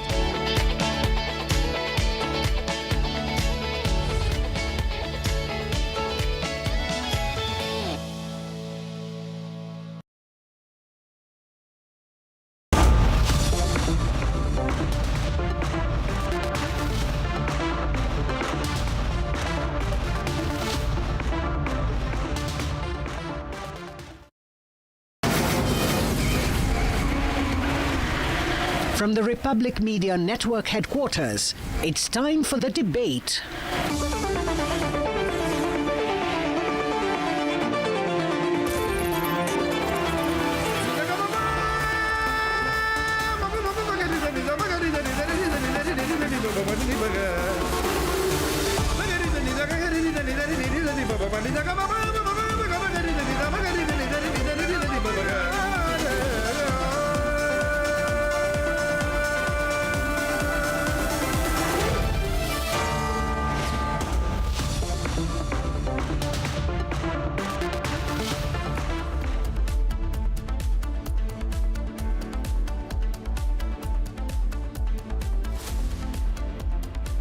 Hello and welcome. You're watching the debate with me, Shavin Sen. I'm filling in for Editor-in-Chief Arnab Goswami. Tonight on the debate, we are focusing on what's really happening in West Asia. Are we really looking at an abrupt end? Is President Trump looking for an off-ramp? All this and much more on the debate tonight. On the show tonight, Trump extends deadline for striking Iranian energy plants. Is Trump's military pause a strategic deception? At 8:30 tonight, battle to reopen Strait of Hormuz as Pentagon prepares a three-phased plan to open the strait. And at 9 p.m. is the war out of Trump's control now. Trump and Benjamin Netanyahu face domestic pressure as Israeli general warns of depleting army.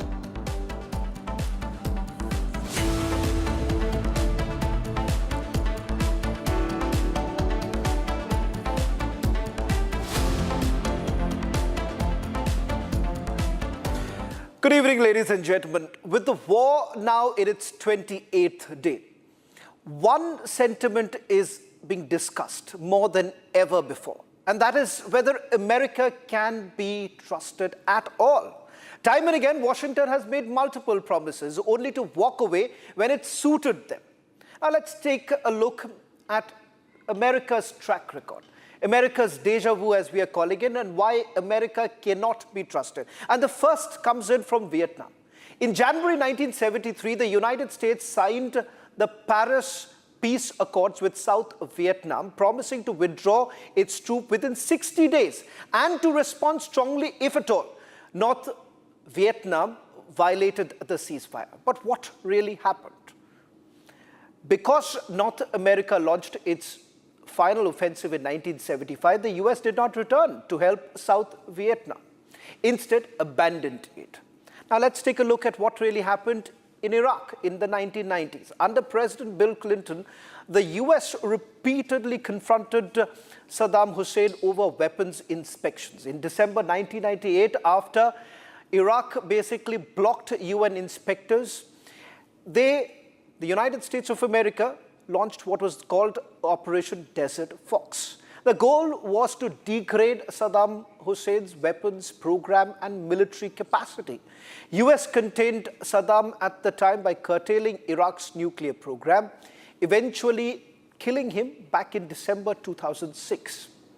And everyone knows about what really happened with Iraq when this entire narrative was all about WMD. Now that never happened.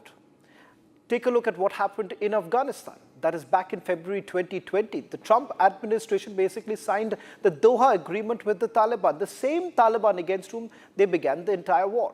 They promised a full withdrawal of all American and NATO forces by May 2021 in exchange for Taliban counterterrorism guarantees. The Afghan government, America's ally, was not even at the table. In August 2021, Kabul fell and the Afghan government collapsed. America once again abandoned its ally and left the country under Taliban rule. Now, these are not just isolated cases, viewers. In each, the United States of America has given multiple assurances of support, set deadlines, and then withdrew. Classic American style. It's a trait of the Americans to say one thing and do the other. Now, look at the ongoing conflict with Iran. President Trump has tasked or has been talking about a military pause. His administration sends a 15-point proposal through mediators calling for Iran to halt the nuclear enrichment, remove the uranium stocks and curb missiles. Trump has repeatedly said talks are going very well and that Iran wants to make a deal so badly. In fact, he says Iranians are begging. Yet on the ground, America is basically reinforcing. They're basically making all the troop deployments. USS Tripoli, an amphibious assault ship with thousands of Marines and F-35B jets is heading towards this region. Additional Marines and troops from the 82nd Airborne Division are basically deploying. That's not de-escalation. Ladies and gentlemen, what kind of de-escalation requires more military mobilization? Is Trump essentially building options for more pressure? Trump has now extended his own deadline not once, but twice. He first threatened to destroy Iran's power plants if the strait did not reopen within 48 hours. He then extended the deadline for another 5 days. Then on 26th of March, he granted yet another 10-day extension as per the Iranian government's request. And that too, he essentially says that this was all happening because the Iranians wanted some sort of a deal.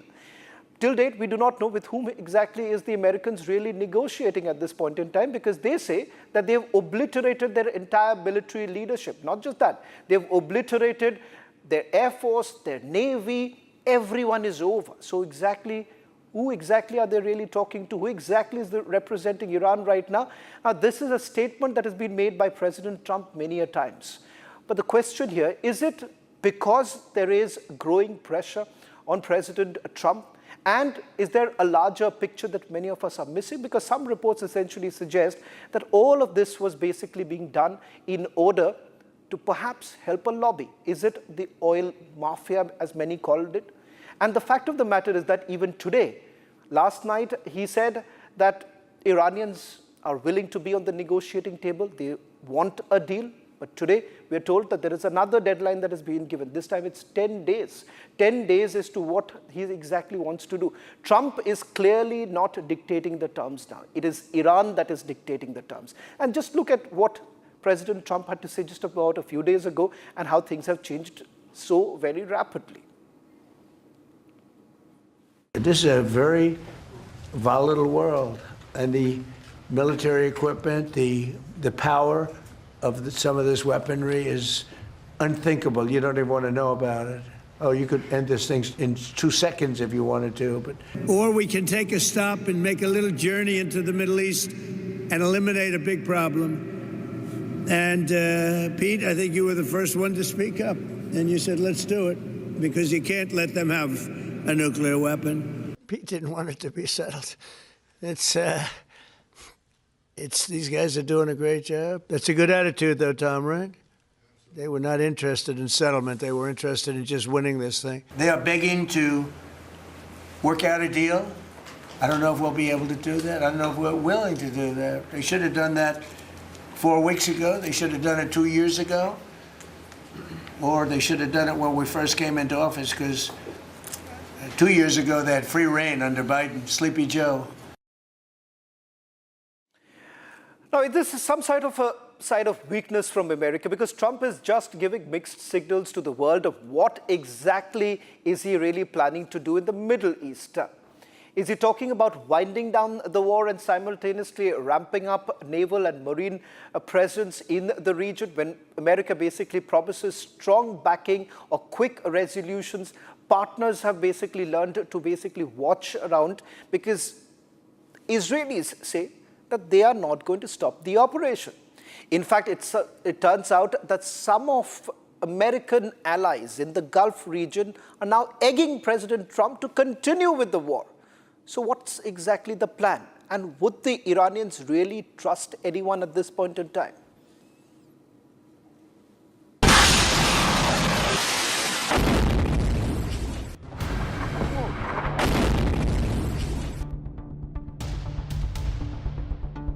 You know, I don't like to say this. We've won this. This war has been won. Donald Trump says he won the war. Well, are you that this peace deal will work out with Iran? You're talking about to end it? Well, I think we're going to end it.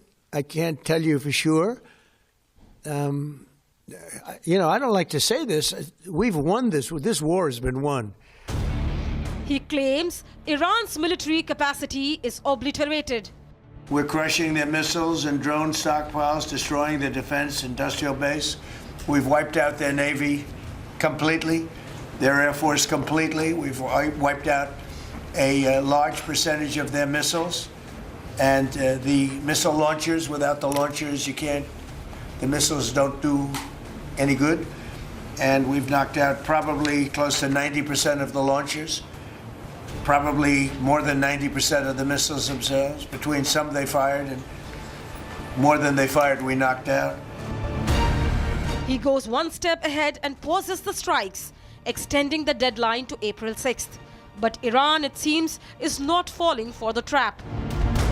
This unjust war of whims by the United States and Israel against the noble nation of Iran is the direct result of silence in the face of earlier manifestations of lawlessness and atrocity in occupied Palestine, Lebanon, and elsewhere. The United Nations and the core values it embodies, you all need to call out the aggressors and let them know that the community of states, the human collective conscience, hold them accountable for the abhorrent crimes they are committing against Iranians, to defend themselves against the brutal aggressors who know no boundary in perpetrating all sorts of crimes, a defense that shall persist as long as needed. What US calls a pause, experts are calling it a strategic deception, a tactical breather to plan, mobilize, increase military presence and strike harder. History lessons support this stance. Vietnam,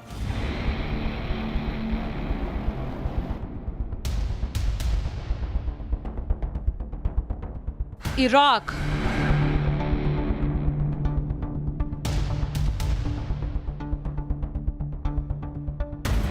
Afghanistan,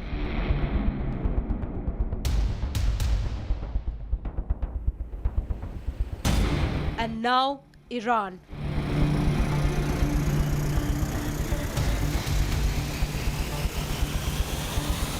Question remains, who will trust America?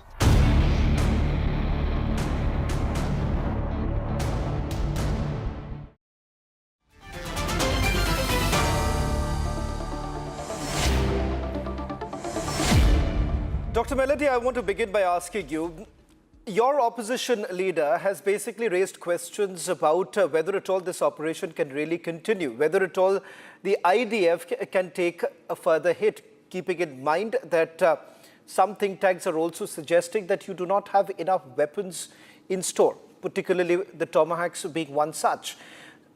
Which way are you really headed? Because the Americans say that they are trying to strike a deal with Iran. I believe that Israelis are not prepared for any sort of deal with the Iranians. Yes, that is true, because we know that as in the past, today, the Iranian regime is a fundamentalist Islamist regime that will not change their mind and they will not change their attitude when it comes to trying to destroy all that we, and I mean India as well as much as Israel, stand for the kinds of freedoms and the kinds of aspirations that we have. So negotiations and diplomacy with fundamentalist regimes are a kind of wishful thinking, which have horrifically failed. So it's a bad strategy when the actual goal is to really diminish the threats we are facing. Now, you mentioned... Dr. Melody, isn't it true that there is a large section within Israel who are no longer supporting this war because it's a never-ending war? And there is a cost that Israel is also paying because of this never-ending war. And many would say these are whims and fancies of Benjamin Netanyahu. Sorry to tell you that that's false. Actually, no, I'm not sorry. I'm that's happy. your leader of the opposition. That's your leader of the opposition. I'm quoting your leader of the opposition.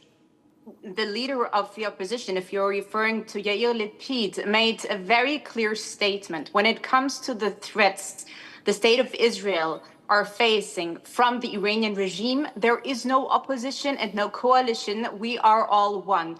And this has historically always been like that. There may be a lot of internal political rifts, but when it comes to the existential threats the state of Israel is facing, it is true. We are all one. And in fact, right now, the majority of the Israelis, the absolute majority of Israelis, even the ones that have previously been either taken hostage by Hamas, who have been suffering directly from the massacres of October 7th, who had to evacuate their houses in the north, even those who are purely traumatized, say, finish this war once and for all, because we can no longer live, but the objectives, thrive, and but the objectives and the under goalposts are threat constantly and changing. the constant threat of the Iranian regime. Please?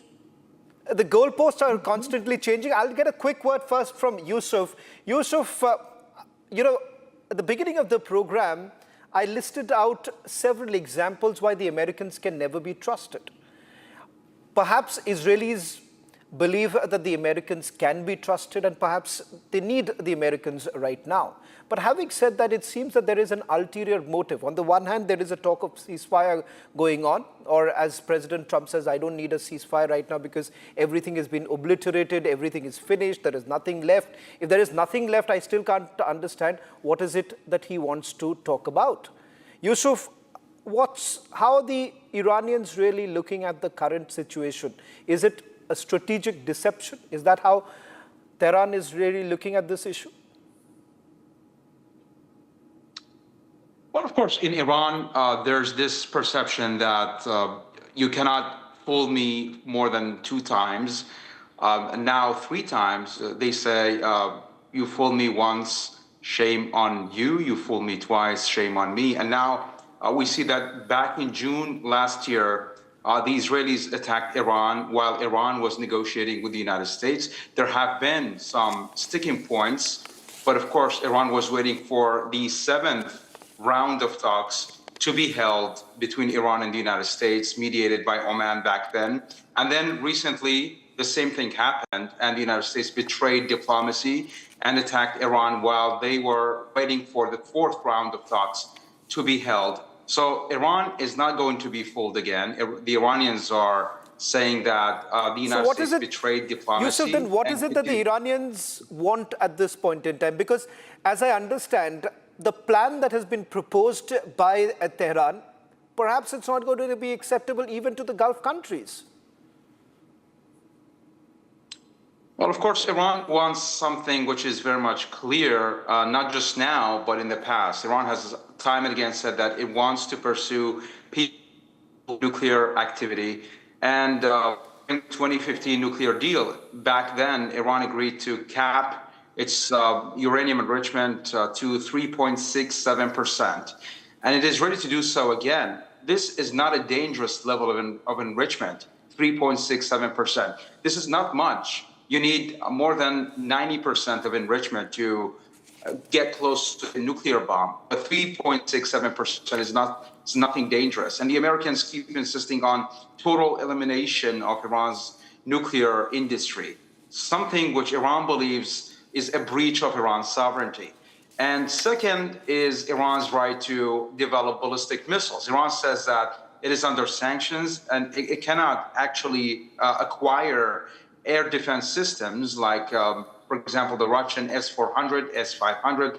These types of air defense systems are not available because Iran is under arms embargo. And of course, it has to rely on its own ballistic missiles as a means of deterrence. Iran has time and again said that it is not pursuing to, of course, attack its neighbors or any other country in the world, not in its history. Iran has never done so. And it wants to develop ballistic missile capability to act as a deterrence. And right now, you can see that 2 major powers are attacking Iran, and Iran is defending using its own ballistic missiles, and of course, its drones. So if these sticking points are resolved, if the United States acknowledges Iran's right to maintain its military activity, military program, military industry, and of course, acknowledge Iran's right to develop there is a point nuclear activities, then an achievement, a diplomatic achievement is going to be foreseeable. one aspect that perhaps the Iranians will have to also accept is that how long can you keep saying this, that we don't wish this nation to exist in the first place? Now, from that position, I think so there can be no talks to begin with. I'll come to that point in a short while from now. But Bursin, the fact of the matter is this, that if you really look at the trajectory that has been taken up by the Americans from the time the talks were actually happening about the nuclear program to begin with, to what really has happened in the last few days, in the last 27 days, no one can actually perhaps wrap around their head as to what exactly are the Americans looking at right now. Because some believe that there is an off-ramp that he's looking at right now. Some believe that he wants to desperately find a way to say that, hey, we have won the war. But the fact of the matter is that it is advantage Iran today.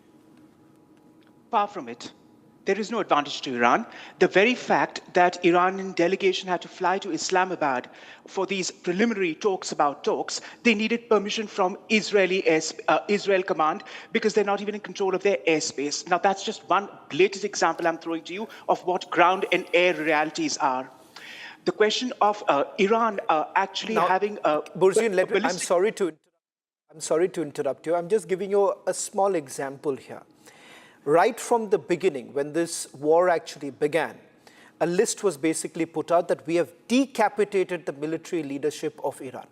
Let's be very clear. Those yes. who are here, you've studied more about Iran than many of us, but have we forgotten the fact that their entire thesis of military understanding basically stems from the fact that it is not centralized. It's a pipeline that runs through the entire country. So no matter how much you basically say we have decapitated their military leadership, there is a second rung that has already been put in place.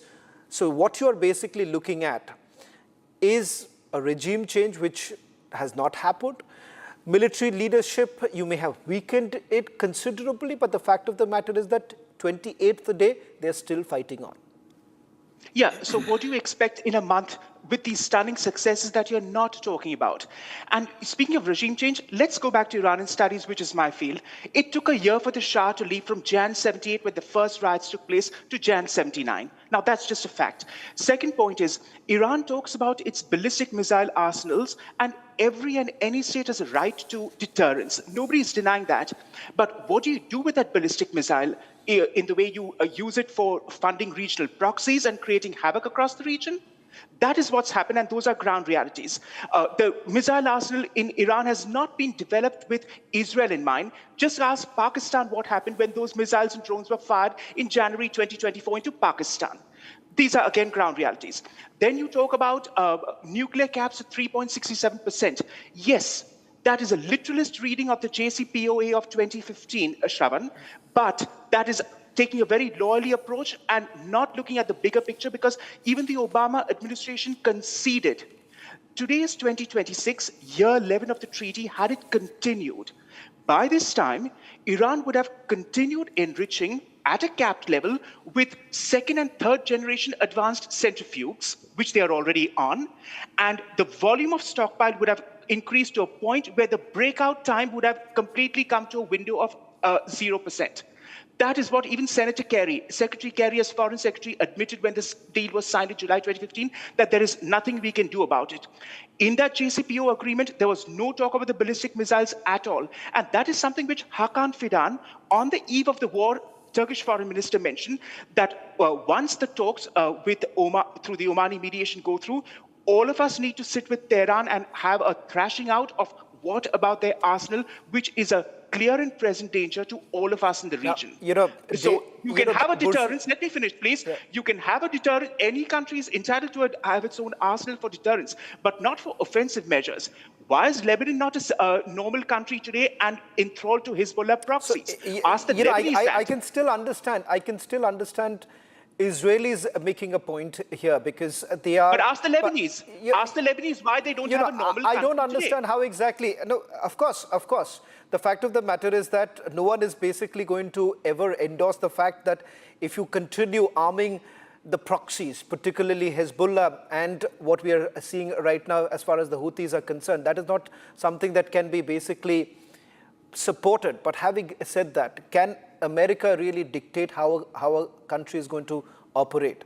Because what it seems, David, if I can bring in David right now, Burzin, I'll come back to you. But David, how long can America dictate that this is how a country is going to operate? And they've done that in Afghanistan, and we saw how it was a colossal defeat. We've seen this happening in the past in other countries. In Iraq, a colossal defeat for the Americans. The fact of the matter is that you say that you want to bring in liberal values, and this is how you want the world to see it. And that's the reason why many in America saw this as, a pragmatic approach of President Trump as far as his first term is concerned. Now, rather than calling the Iranians lunatics, I think so President Trump really needs to rethink as to how exactly the world really viewing his approach. Well, let's understand that Donald Trump is a complete ignoramus. I've known Donald. I've spent hundreds of hours with him going back almost 40 years. He is appallingly ignorant. He is mentally ill. He has no idea what he's doing here. He doesn't understand the most simple basics of the schism in Islam between Sunni and Shia and how it affects all of this. At the moment, the Iranians are in charge of what's going on here. They are not fighting the war Donald Trump and Benjamin Netanyahu want. They are using their economic ability to shut off the Strait of Hormuz. And unless Trump wants to follow the Powell Doctrine, which is to gather a massive army from many countries to have overwhelming force to invade Iran, the Iranians are going to continue with the regime they have, and they have lots of bench strength to draw down upon.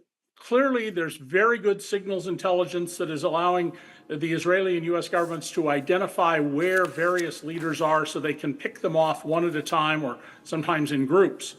But the war being fought here right now is being fought on Iran's terms, and those are economic terms. But Burzin does not agree. David, Burzin does not agree. Burzin and many like Burzin have been arguing pretty much like what President Trump's administration is facing. There's no Air Force, there is no Navy, we've obliterated them. In fact, there is no leadership that exists. The question is that if that is the premise on which they want to have the talks, I don't see they making any headway. It's a faulty premise. It's the premise that you have to fight a war on the terms we want to fight it on. And the Iranians have been preparing for something like this for a long time, and they're doing it their way. This is asymmetrical warfare. And underlying all of this, don't lose sight of two things. This is an unconstitutional war. Only the American Congress has the power to declare war. And secondly, Donald Trump, whose approval ratings are just falling through the floor in the United States, is desperately trying to make sure that people don't focus on the Epstein files and why he is hiding evidence that he says would exonerate him, and that all indications would prove that he is a serial child rapist. That governs everything Trump does, is trying to protect himself from the Epstein files, so including this war. But right now, on the terms of this, the Iranians are in control of where this is going. And wars do not come like food you buy at the grocery store with a use-by date. The outcome of wars is always uncertain. Trump is not in control here. And I'm sorry, I've got to go teach my university class. Right. David, thank you very much for joining us. Dr. Melody, I want to come back to you, and I just want to quote what your leader of the opposition said, and there is a reason why I'm quoting. You may say that I'm excessively quoting your leader of the opposition, but this is for the first time since the war has actually begun. I would like to hear the quote that you're mentioning. Before that, you would have to allow me to react to David. I will. I will let you respond. I will certainly, Dr. Melody, I'll let you respond to both. Then please go ahead. He says he no longer has a way to continuing mobilizing reserves. These reservists are exhausted, worn out. The army doesn't have enough soldiers for its mission. Then he says that the warning has been given. You cannot continue to abandon Israel's security in wartime for petty politics. Now, the fact of the matter is this, and I'm sure, Dr. Melody, of course, you have the right to protect your country, and no one ever is going to support the kind of attack that Israel has seen on 7th of October, that no one is going to forget. But how long can this really continue? There has to be a middle path. Okay, then a quick comment. For me, it is a premiere. I heard a lot about conspirationalists and conspirational theorists also from the USA. Now I know that they have a face and they have a sound. And I'm quite appalled by what I just heard in the previous intervention. Let us put that aside and remember that we are talking right now about the United States of America, which right now, together in close cooperation with Israel, are the only free Western powers taking on what is not just a threat for the existence of the State of Israel. It is not just a threat for the region. It is a threat to the entire world, just as much the ballistic rockets of the Iran. And we learned that at the latest. The intelligence knew it before, of course, last week with Diego Garcia's. Ballistic rockets today can reach New Delhi. They can today reach Berlin, Paris, and the Iranian regime have previously often threatened not only Israel, not only the big devil America, but also European states if they do not abide by their nuclear bribery. So putting that aside, I go back to answering your question about Yair Lapid's comments, and I will not bore your audience, your precious audience, with internal Israeli politics. But that quote refers to something else. It refers to an internal debate between ultra-Orthodox serving in the IDF or not serving in the IDF. It's a rift about the internal equality, because the secular Israelis are the ones stemming the burden when it comes to serving in the IDF. So you think there is overwhelming support? From various sources, right now, there have been over 3 weeks of incredible operational military successes. A large amount, probably over 70% of the missile launches of the regime have been destroyed. The entire terrorist infrastructure has been massively degraded. A large part of the missile stockpile, the scientific, the nuclear infrastructure, all of that, all those components of the terrorist regime that have been posing a threat to the entire world order, all that has been degraded. And the question of how long this will last or how long this war can be fought is not a political question of can Israel afford that or not. It's an existential question of there is no choice. If we want to live, if we want to live, let me just finish that sentence. If we want to live in security, in prosperity in this region, it will not be possible to do that with a fundamentalist Iranian Shia regime. And you know what? More than anything, the Iranian people deserve better than that. Exactly. They deserve more than the people of Iran, the tens of thousands let the people of Iran, by their revolutionary guards and the besieged. Melody, I understand when you say that there is an existential threat, and rightfully so. But the fact of the matter is this also, as we're getting these live images coming in from Beirut, I want a quick question. I want to take this quick question to Yusuf. Yusuf, you've heard what Melody from Tel Aviv had to say a short while back. Burzine also made this entire point. But when it comes to the Iranians, many were saying that there is a repressive regime that exists in Iran, and there's going to be a popular uprising, and that's what even Benjamin Netanyahu was counting on, that there's going to be a popular uprising because people were fed up with the Islamic revolution that had taken place, and the fact of the matter is that they've been ruling with an iron fist for this long. So it could have been far more easier, as what most Western commentators, Western experts have been saying. You are in Tehran. You are seeing what's really happening. Some of the images that we have got into our newsroom shows that there is a considerable support for the regime. Well, exactly.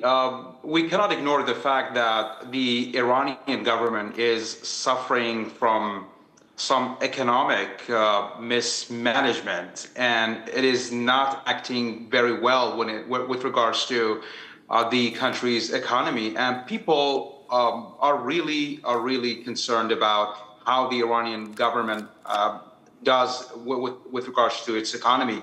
And that is what led to the December protests, December last year, which continued until mid-January this year. So the drive was economic grievances, but of course, Iran believes that there have been some elements that try to instigate chaos and try to derail the protests from peaceful, economic-driven protests to anti-government gatherings and protests. And we all heard about the consequences and thousands of people who lost their lives in those protests and clashes with security forces. But speaking about now, there doesn't seem to be any indication of people going on the streets to try to topple the government. We have seen only some pro-government ralliers, supporters of the Islamic Republic taking to the streets, staying on the streets even until 3 a.m. Local time. So, that's the other. That's the perspective. That's the perspective that it seems to be missing from the entire narrative that has been spoken about. Thank you very much, Yusuf, David, and Melody and Burzine for joining us on the debate. What we are essentially focusing on is what perhaps is going to be the strategy for the Americans. Ceasefire claims on one side, war planning on the other. As the Strait of Hormuz remains a live battlefield, both Washington and Tehran are now openly preparing for the next phase. The Pentagon, in fact, has drawn up a 3-phased plan to reopen the choke point. Even as Iran signals relentless retaliation, here's a report on how this conflict could escalate further and what both sides are essentially preparing for the mobilization of U.S. troops to laying of mines near the Strait of Hormuz by Iran.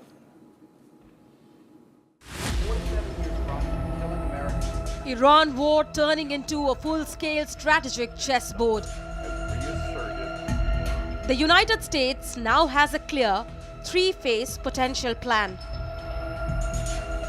The goal to break Iran's hold over the Strait of Hormuz. Phase 1. Hunt down Iranian military assets, targeting missile sites, drone bases, and naval infrastructure. This has already begun. Phase 2. Sweep the strait for mines. A crucial step as Iran is believed to have deployed dozens with thousands more in reserve. Phase 3. US Navy escorts tankers through the strait, reopening the world's most critical oil route. But this will not be a clean operation as Iran's playbook is designed for maximum disruption. Iran is mobilizing 1 million fighters to counter what it describes as a suicidal US ground war on Iranian soil.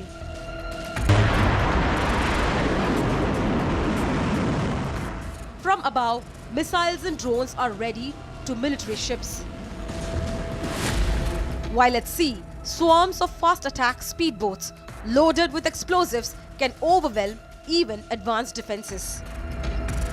And below, a deadly minefield turning the strait into a floating trap. As this battle plan unfolds, the US is rushing in forces. Over 7,000 US troops ready for rapid insertion into a war zone. It seems Strait of Hormuz could decide the course of a global conflict ahead.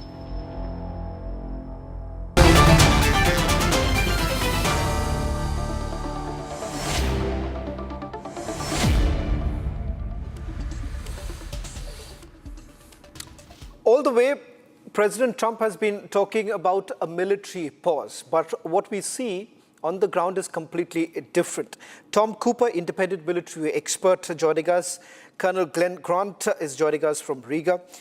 Major Defferman, former IDF major, is joining us from Tel Aviv. I want to begin by asking you, Tom Cooper, what do you really make of the developments that have taken place in the last 24 hours? A quick recap, as we just put out a short while back, you have US Navy giants, USS Tripoli as well as Boxer en route. Then you have the 82nd Airborne Division being deployed, effectively having about 7,000 troops. Where is it really headed? Thank you very much for inviting me. Nice to be with you. As for where is this heading right now, nowhere. De facto, the US president has paused the entire situation, issued another ultimatum on Iran in respect of Iran to be forthcoming and to making some sort of a counter-offer which might be acceptable or not. We are going to see. And unless it is so far, for the next 10 days, we are going to see a continuous war of attrition with Iran sporadically, but nevertheless, firing single or more ballistic missiles at Israel, even more so targeting US facilities and allied facilities in the Persian Gulf, in the countries of the Persian Gulf, from Kuwait via Bahrain, Qatar, down to United Arab Emirates. We are going to see also Iranian strikes on US facilities in Jordan. And in turn, we are going to see even more of US and Israeli strikes on, well, meanwhile, even music academies and single guards posts of the Basiji and IRGC around Iran, particularly on police stations in western Iran. Also several such US strikes on police stations in eastern Iran. We are going to see sporadic strikes, but highly ineffective, by Israelis in particular, but also by the Americans on some of those 27 so-called missile cities in Iran. These are massive underground facilities constructed intentionally under the reach of US bunker busters, or at least the majority of US-made bunker busters as deployed by Israel and as deployed by the United States. Right. And while this is going on, the US ground troops are going to be preparing for their part of the task. Colonel Grant, if I can also bring you in right now, because what we see is an indication coming in from President Trump time and again when it comes to Karg Island. For almost 38 years now, President Trump has been talking about Karg Island. His interview back in the 80s, where he's essentially spoken about, why getting the Karg Island becomes extremely crucial. Now, I want to ask you, Colonel Grant, with all the military developments that are taking place, do you believe that boots on ground is exactly what America is basically looking at right now? Because that perhaps is the only way they can actually go back to their own audience back home, telling that, look here, we have won the war. Because right now, it is clear advantage Iran. Yeah, well, I mean, first of all, back home in the US, they're already saying they've won the war, so they don't need to, even Trump's acolytes are saying we've won the war. All we're doing now is getting ready to open the strait. Boots on the ground in Karg Island is interesting. I mean, the first thing is if Trump actually has any intentions for, let's say, stealing Iranian oil, then he does need Karg Island. But you have to remember that the majority of Karg Island is storage. It's not actually oil pumping. So he could go onto Karg Island and then the Iranians could then just stop pumping into Karg Island, leaving lots of troops there doing nothing. But so from why what is is there being so much of interest? If that's the case, now that's a very interesting point that you make, Colonel Grant. Then why exactly there's so much of interest in Karg Island? And because from the kind of military deployment that has been done, it all points towards one thing. Because how else do you really open up the strait? Yeah, I think that is another thing. You open up or you dominate the strait from Karg Island. They think. But of course, Iranians have got the capability to bypass Karg Island and still make the straits untenable, either by drones or by missiles. So I think that America is sliding itself into something that is somewhere where they shouldn't be going. Let's just say that. But it looks as though they are. Okay. Major Defferman, I want to bring you in right now with regards to what the UAE has been talking about. The UAE says that a UAE-led Hormuz security force, many would say it's an admission of failure, because what has essentially happened is that this force does not even exist. It has never materialized. 22 countries issued, a joint statement. Not a single one has basically announced specific contributions, ship deployments, operational timelines. So let's be very clear that when it comes to the Strait of Hormuz, you cannot bypass the Iranians right now. You need to get them on board. Well, that might be true in the short term, but I think what is really clear is that the Gulf Arab, the GCC strategy of essentially trying to placate and stay on the good side of the Iranian regime has failed. And they do need to, they're getting hammered night and day in a war that they didn't ask for, they didn't start, they didn't even partake in. And their entire strategy for the decades has been to try to buy off, to make nice, to be a hub for business for the regime, and to not be involved in any of these hostilities, and it's clearly not working. So they are going to have to step up time and again. I know they are very considered. They're worried about the Iranians escalating even further against their energy facilities, their water facilities, etc. So far, the straits are not completely closed off by the Iranian regime. They can do a lot more to close it off. Things are going through as we speak, and they're going to have to be a lot more proactive, either in bringing an end to this war, and then how do they, now realizing that this is a serious existential threat to them, not just to Israel, not just eventually to the United States or to Europe, how do they take a much more active role in weakening this regime, in degrading its capacity to shut down the straits and to threaten their own countries and their economies and their livelihoods? And one day, even, how do they play some kind of role in even bringing down this regime that's now threatened them and attacked them unprovoked for the last 3 weeks? Tom, I want to bring you in with regards to how exactly is the GCC really prepared in this particular case? Because despite the kind of hit that they have taken, particularly Saudi Arabia and of course UAE, why is it that they have been reluctant in getting into the war? Because that is exactly what is frustrating the Americans. That is what is exactly frustrating the Israelis right now. Is it because they believe that if at all they do so, if they go whole hog, then the repercussions of it is going to remain for a very long period? Well, that is one of the points about all of this. The Americans and Israelis, and Israel in particular, want the GCC countries to enter this war on their side, while they have started this war without informing them that there is going to be a war. Firstly. Secondly, the GCC countries have now seen, even if they are protected additionally by, less so by the Americans, but by different European allies. For example, there are Royal Air Force Eurofighters deployed in United Arab Emirates. There are Italian Eurofighters deployed in Kuwait. There is a Greek Patriot battery in Saudi Arabia, and so on and so on. So they are reinforced by Europeans. And even this is not enough for them to defend themselves, where they are not really attacked. Iran is not attacking their own military facilities, but actually US military bases in Kuwait, in Bahrain, in Qatar, in United Arab Emirates. And it was only once, whether it was United Arab Emirates or Israel, Israel has targeted oil facilities in Iran, and then United Arab Emirates have targeted a desalinization plant on Qashm, that Iran started targeting such facilities as well. So, as a retaliation. And this was obviously stated in this regard. So what they have to expect, should they, I mean, I have to talk as devil's advocate, obviously, here.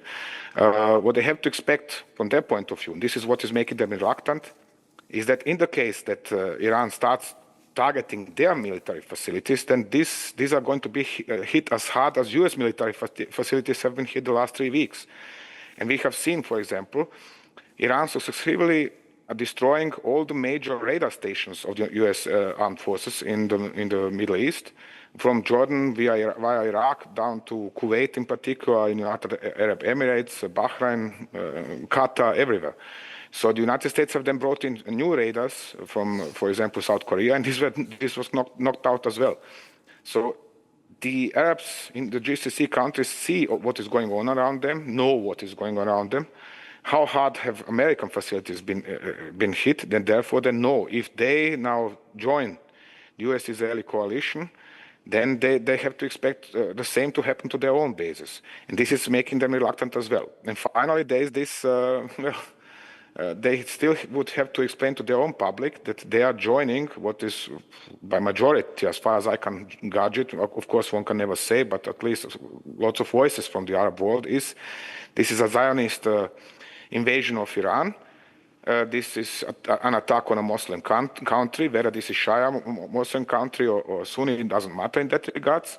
And therefore, people are not particularly enthusiastic about their regimes now joining the fray and fighting on the US and Israeli side.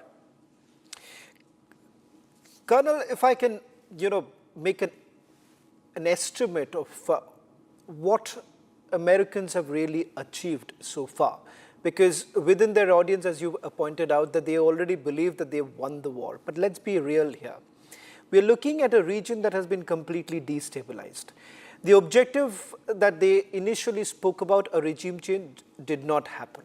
They may have been able to militarily destabilize them to a certain extent, but when it comes to their nuclear enrichment, that still remains intact. So where does it really perhaps put the Americans right now, and perhaps in the days to come, months to come, years to come, because it seems that you have only wounded Iranians, and that is going to cost you a lot? Yes, that final point is, it's already cost a lot. I mean, we are actually talking about untold billions spent already for what would appear on the surface to be very little gain, because many of the things that Iran has lost, you could say she doesn't actually need as vital. The vital thing is obviously, any nuclear facilities that are underground, and her missiles and drones, and those seem to be still in quite a strong condition. So, I mean, it's really hard to see what America intends to do. I mean, if they're not careful, they're going to drag themselves into a war that just goes on and on and on and on. And I don't see that Trump has got any cards to play to reduce this. So this, lots of people have said this is the start of World War III, but you could actually say in many ways we're in it already. I would just add that, of course, one other thing is that people haven't actually picked up on as much, is that this is benefiting Russia. In the first place, Russia is actually helping Iran with targeting and with parts for things. And in the second place, they're getting a lot more money, which is actually going to put pressure on Ukraine, because Russia was struggling before, and it's not going to be struggling quite as much now. Cash is coming in. Okay. Major Defferman, one final question I want to ask you, because there are some reports that are basically emerging, particularly with regards to the lack of interceptors, because it's a clear asymmetric war, and which has been mastered by the Iranians. And what is very surprising is how the Americans have not really, delved into it, because worldwide it has been known how, as far as asymmetric warfare is concerned, the Iranians have mastered it. There are papers that have been written about it. American soldiers have, read it. But the reality is this, that you are basically fighting a war which is asymmetric in nature, and the Iranians have mastered that. How do the Israelis really take this forward, keeping in mind that you're now facing massive shortages? It's an asymmetric war. I'm not sure what it means that the Iranians have mastered it. Almost from the first day of this war, Israel and the United States have achieved complete aerial dominance over the entire country of Iran. The entire leadership has been taken out. Major missile launching, storage, and production facilities have been taken out. Regime targets in command and control and electronics have been taken out. The most of the Iranian Navy has been taken out. Its Air Force has been taken out. So I'm not really sure what it means that Iran is winning this asymmetric this war. The fact that Iran is able to launch missiles still at Israel and drones and missiles at the Gulf states, yes, it's true. It's a nuisance. We have to head down to the bomb shelters multiple times a day. But Israel is certainly close to achieving its goals. If the goal at the outset was to topple this regime, then you can say that the Iranians have managed to hang on for the time being. Right. But the goal, that's not a realistic one. And so what seems to be the goal, and what the Israelis have kind of backtracked, and the Americans Not very sure. are backtracking as well, it's just cutting down their ability to threaten Israel, to threaten American allies, American bases in the region. And as far as that goes, those goals this is a conversation for another day, Major, because I'm running out of time, because what many of us cannot still understand is that what are the objectives that have been really met with? Because President Trump says something, Benjamin Netanyahu says something, and the reality is something completely different. So that's a different, conversation altogether. That's all that we could pack in the first debate. The other big debate coming up at 9 p.m. Has Trump really lost the plot? On the one hand, he says that Iranians are begging for a deal. On the other, what we see a massive military deployment that's taking place in the face of shortages of interceptors. That's the debate coming up with my colleagues Niranjan and Abhishek.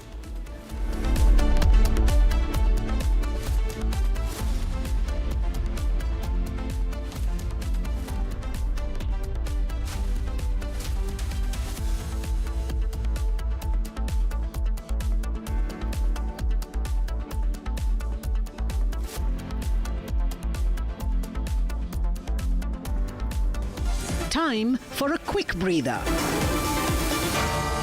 Arnab will be right back with the debate.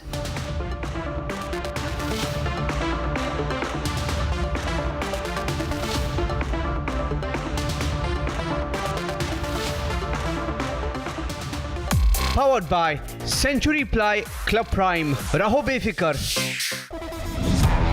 जब अपना कोई move किसी को move करता है ना यार, feel आ जाती है.